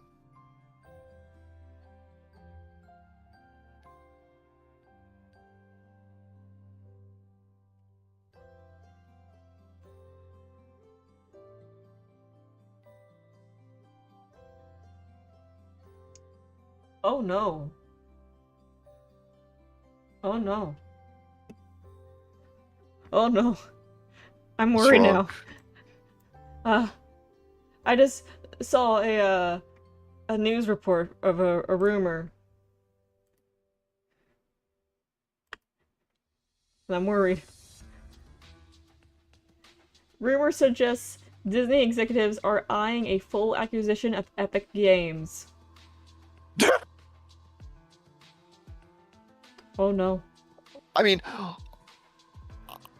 I'm not sure. I'm not sure if I should be concerned about that. That seems like it's like a natural progression. I'm saying oh no because Unreal Engine. Oh no. Do they own Unreal?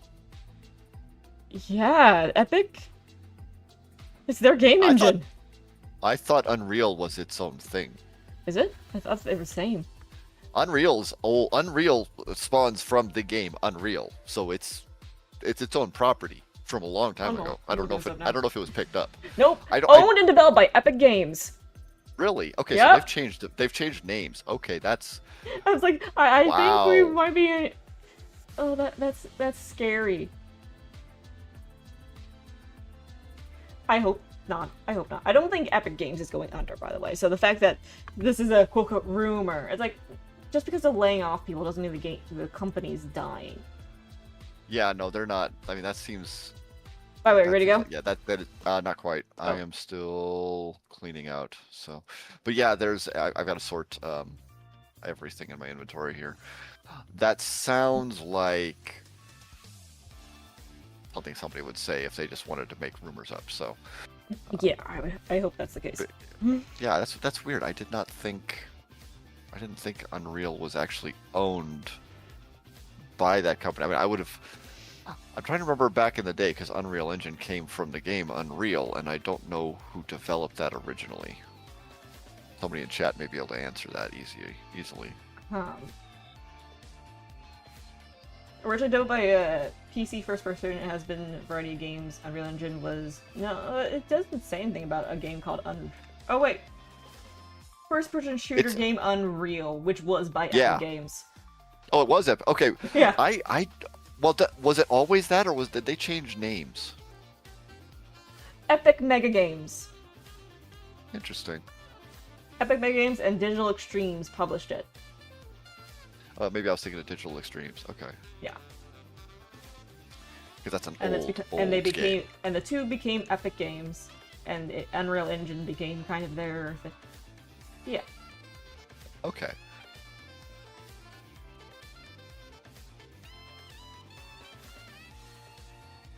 Yeah, I was not aware that they were Which- actually. This is another thing. I don't think Epic Games is going to get purchased by Disney because Epic Games, even if they're saying, "Oh no, Riot is having," or not Riot, Riot Games, Fortnite? Fortnite's having issues. We're laying off people from the Fortnite team. You needed over 1,000 people for Fortnite. Fortnite is its own, that's its own franchise. It's just. Now, if Disney bought Fortnite, I could see that. Yeah. That actually would probably. That is something I would not like. I can't say it's a good idea. Epic but it Games for makes just sense. the people that are licensing out Unreal Engine to other game companies. They're making money. They're not losing money. That's for sure. Oh, absolutely. Yeah. Now They're not- they're the video games that they run that might be may not be making the money that they need for quota and whatnot, but they're not losing things on the engine half of it. Yeah. That was kind of my thought. It's like, yeah, Unreal should not be struggling. It certainly is not. Not to mention, they have a lot of new games on the horizon from third-party folks that obviously licensed them for their engine, and then Kenna Bridge of Spirits, or Kenna, the next one I'm excited for that. I want to play.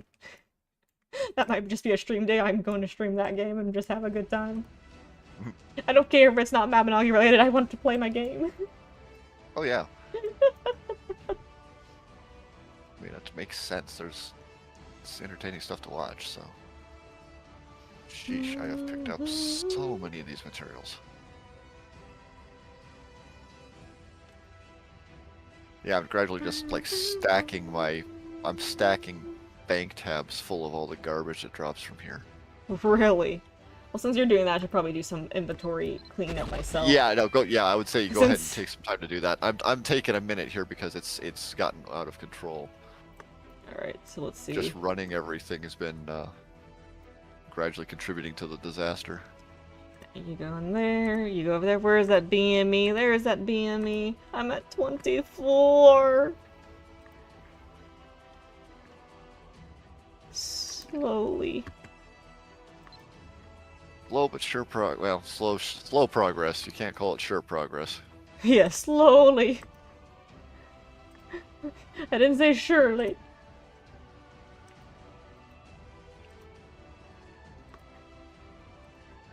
I wish all these materials would stack to like 1,000. There's so many random ones that just stack to random like 5 and 10 and 20, and most of them are 100 now. Mage gems. Okay, these are bulk items. There's some magic essence over here. This goes in here. That goes in the other one. Is it shattered? Shattered.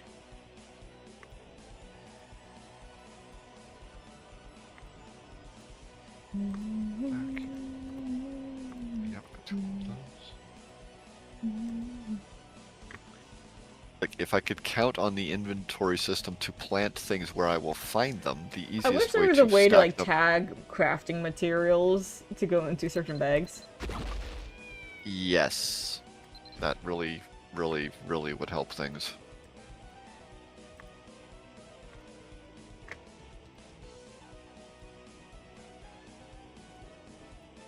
Also, you know, I actually miss being able to stack pages. Not that they're useful for anything anymore, but it's like I liked to be able to stack all the individual copies of all the Arrow Revolver and Fireball and whatever else pages I pick up. Yeah, Not because I'm going get to, you, not because I mean they're not useful in the first. They're not useful anyway anymore. But it'd be nice to be able to sort yeah, them. they when used I to be sell stackable. Now they're not stackable because I think there was an issue of people like using too many of them on the book and they ate everything, so they just made it so you couldn't stack it or something like that. Well, no, they broke it. I don't know if it was intentional, but they changed it so that you can no longer stack items with different expirations. Which, if you pick up, no, you can forcefully stack them. No, you can't. The pages you cannot. Oh. Well, shit. Like, there's well, actually, Arrow Revolver might be stackable. I need to see Arrow Revolver page 7. I don't pick those things up, so I have no idea. Let me check actually, because I think I have it. Oh, Mammy Professor, what do you think of the new event? Of the story with all the clothing gotcha outfits. I haven't done any of the story yet. It has daily quests, so you kind of want to jump on that and get that done as soon as possible. Been doing my taxes today. Yeah. Oh, no, so the error now is that, here's the problem. All the book pages that used to expire had their expirations removed. If you try to stack them, it tells you item pages that have their expiration time removed cannot be combined.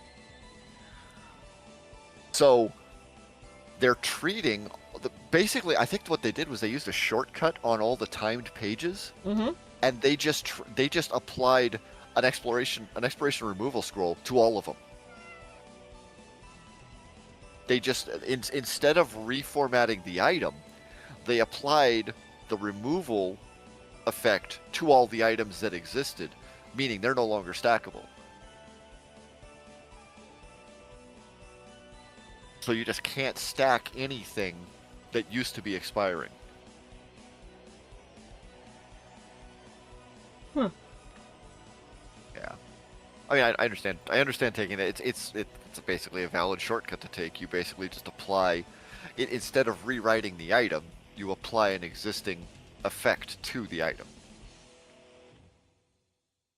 It makes sense. It's a little bit of a shortcut, but it saves a lot of time and doesn't break as many things. So, but that's the effect of that. You can no longer stack any pages because of that effect. I see. So yeah, my Steam really did not want to open up at all today. I don't know why.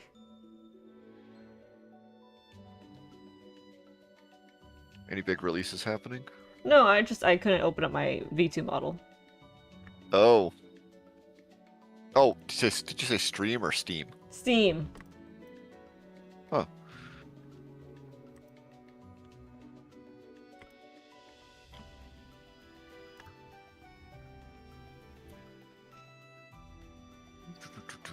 Also, I'm very surprised I still have all the sugarfish and sugar conch in my inventory.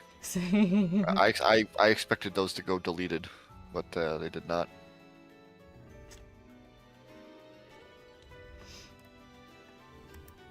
So, I got involved, kind of, I just got talking with folks, about geology stuff the other day.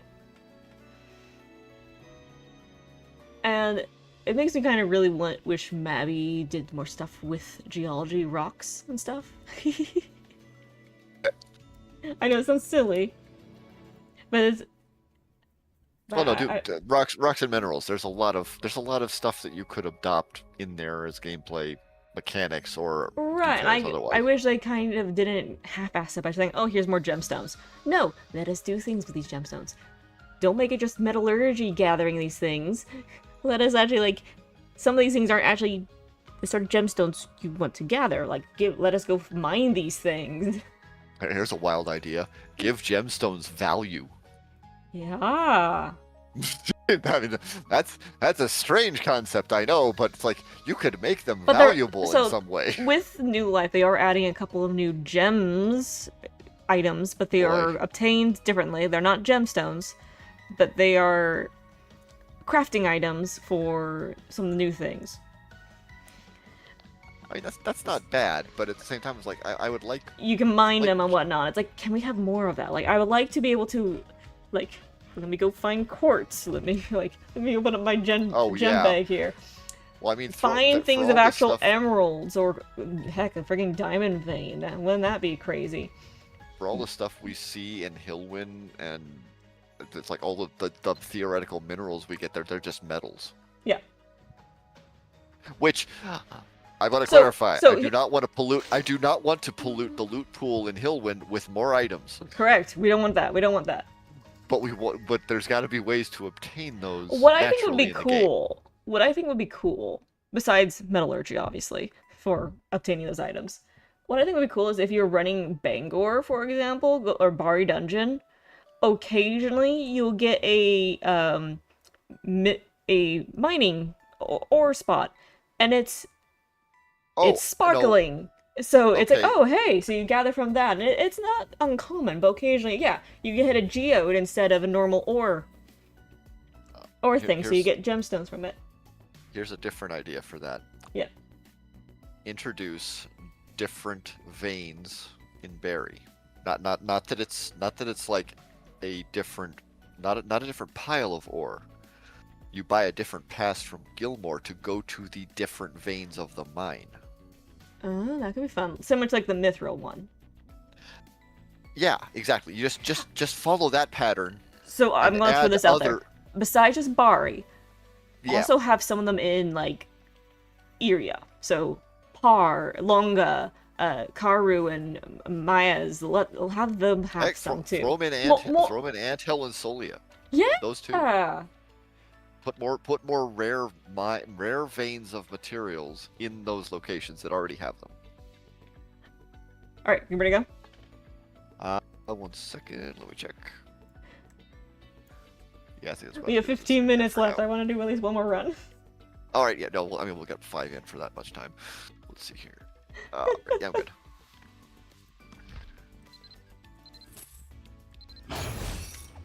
Oop! I did not mean to click that. Fudge. I'll fix that later. Drop something. No, I accidentally enabled guns and I have to fix my gear later. Oh yeah. Hi, crit. I used up a summon bag. Okay, that's why it wasn't loaded. Aren't you?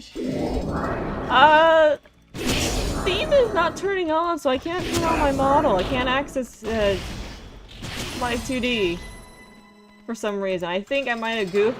My only guess is right now it's all freaking out because I'm streaming already, so I didn't want to start any of that up. I can do it. Yeah. So my model's gone today.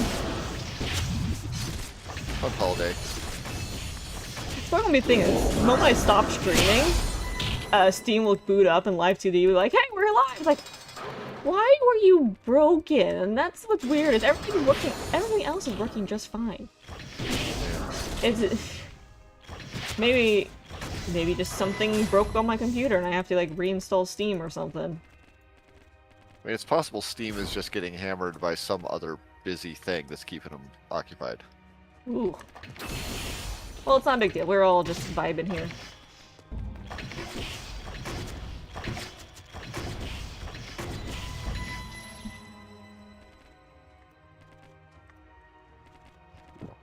Oh, another thing.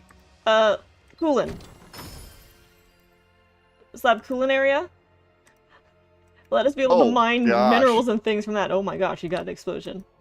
I got another stupid. It's like I have so many bouldering threads. I cannot even begin. Great, we got Okay, in 3 BMEs so far. Out of how many do I have now? Out of almost just over 50 runs, we got in 3 BMEs. So, I come to realize my inventory was actually not that full. Yeah. The auto stack is just terrible at arranging things, so it had a whole bunch of empty space between items. Ooh. Like I just had to rearrange things. Inventory Tetris.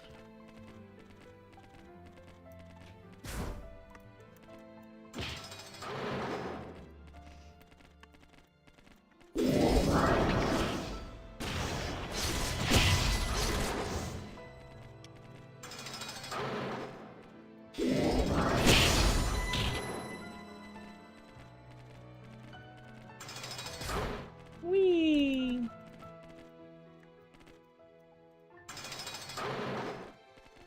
Like making sure I got credit yet. It's like, okay, yep. Yep, we got it. Ah.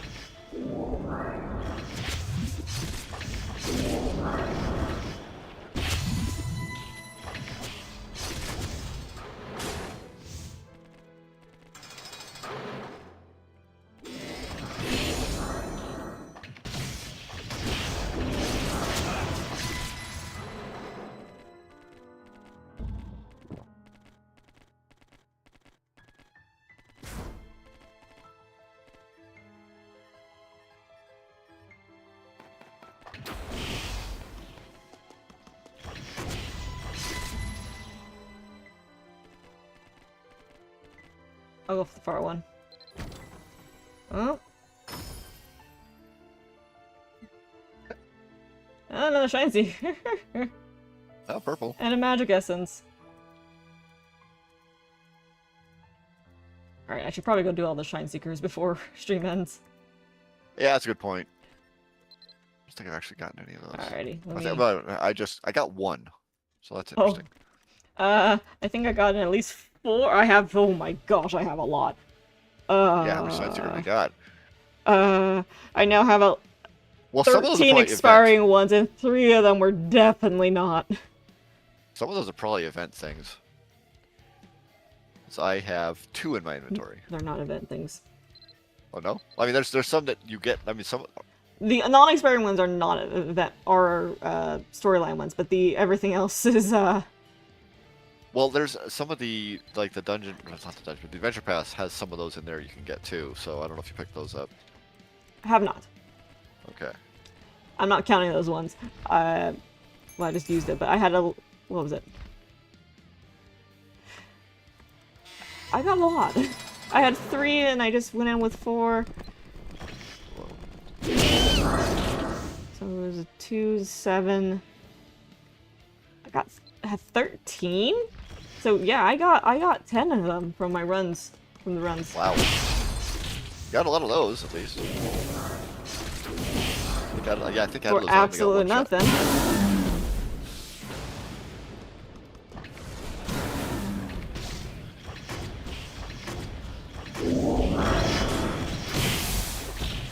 I mean, I would take Shine Seeker orbs over Celtic gear. True.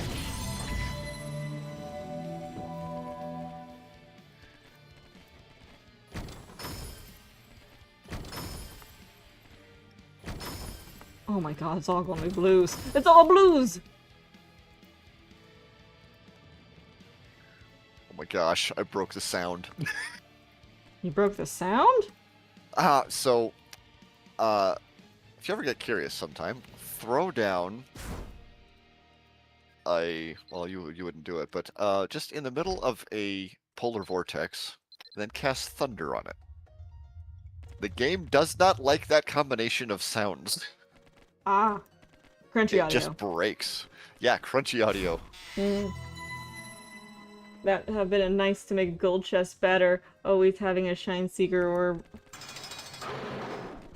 Yeah. Wow, okay, yeah. No, I used up my luck for the day. I have absolute garbage from here. Like, not even a colored chest.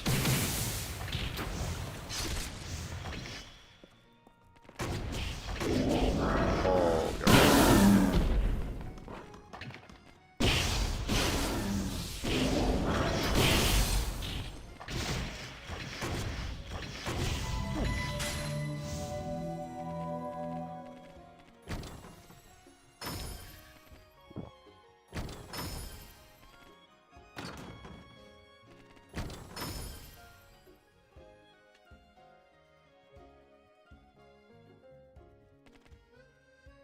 I got a 5th one, so let's see what this last one does.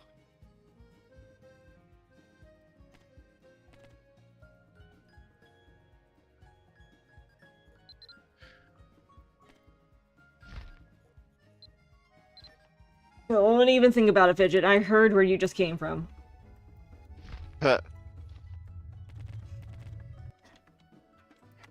No! Don't! Do not. Do not. No! Oh, you actually fell off my chair. Shoot, shoot, go. She just came out of the litter box, so she stinks at the moment.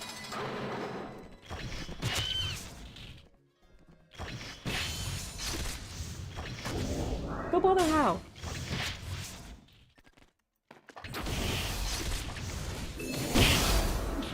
You ever had a cat, and as soon as they go to the litter box, they're like, okay, now I want to sit on you with my stinky butt. And clean themselves. And they're not sure it's on you. It's like, no, go away. That's a cat for you. Okay, well there goes my luck down the toilet. Oh, actually no, that's actually useful. Thank you. That actually is good. What'd you get? I got my 2nd Masterwork Nightbringer Lance. Okay. So that means I can exchange it. You can. Oh, I gave me another Shine Seeker. So So it's like, okay, I will take a Masterwork Nightbringer of any type because yes, that is actually viable to use for something else. So that's useful. I do not mind that. But One more run and I will be done, and then we'll get the setup to go raid out to somebody for the night.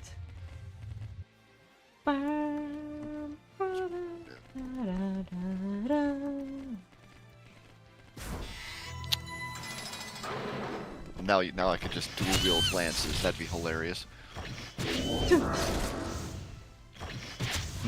Next giant class, dual wielding lances.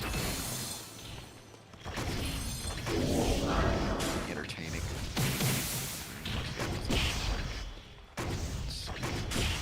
Oh. People got grouchy at me the other day for just adjusting axe. Elves get dual wielded axe. If they did a revamped dual wielding altogether. I was just like, I wasn't trying to like make them better or anything, folks. I was just saying it was like a logical choice. Humans get swords because they already have that. Giants get blunts because they already have that. That means the last one's axes, and it goes to elves. And people are like, that's not fair. It's like, I'm just trying to make it simple.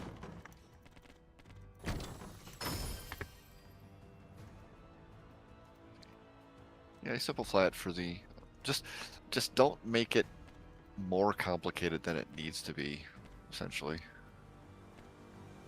Yeah. Let's see, what is this armor? Alrighty. Good. That's everything. Ooh, but that could be. That fits. That fits. Don't have room for this. Nope.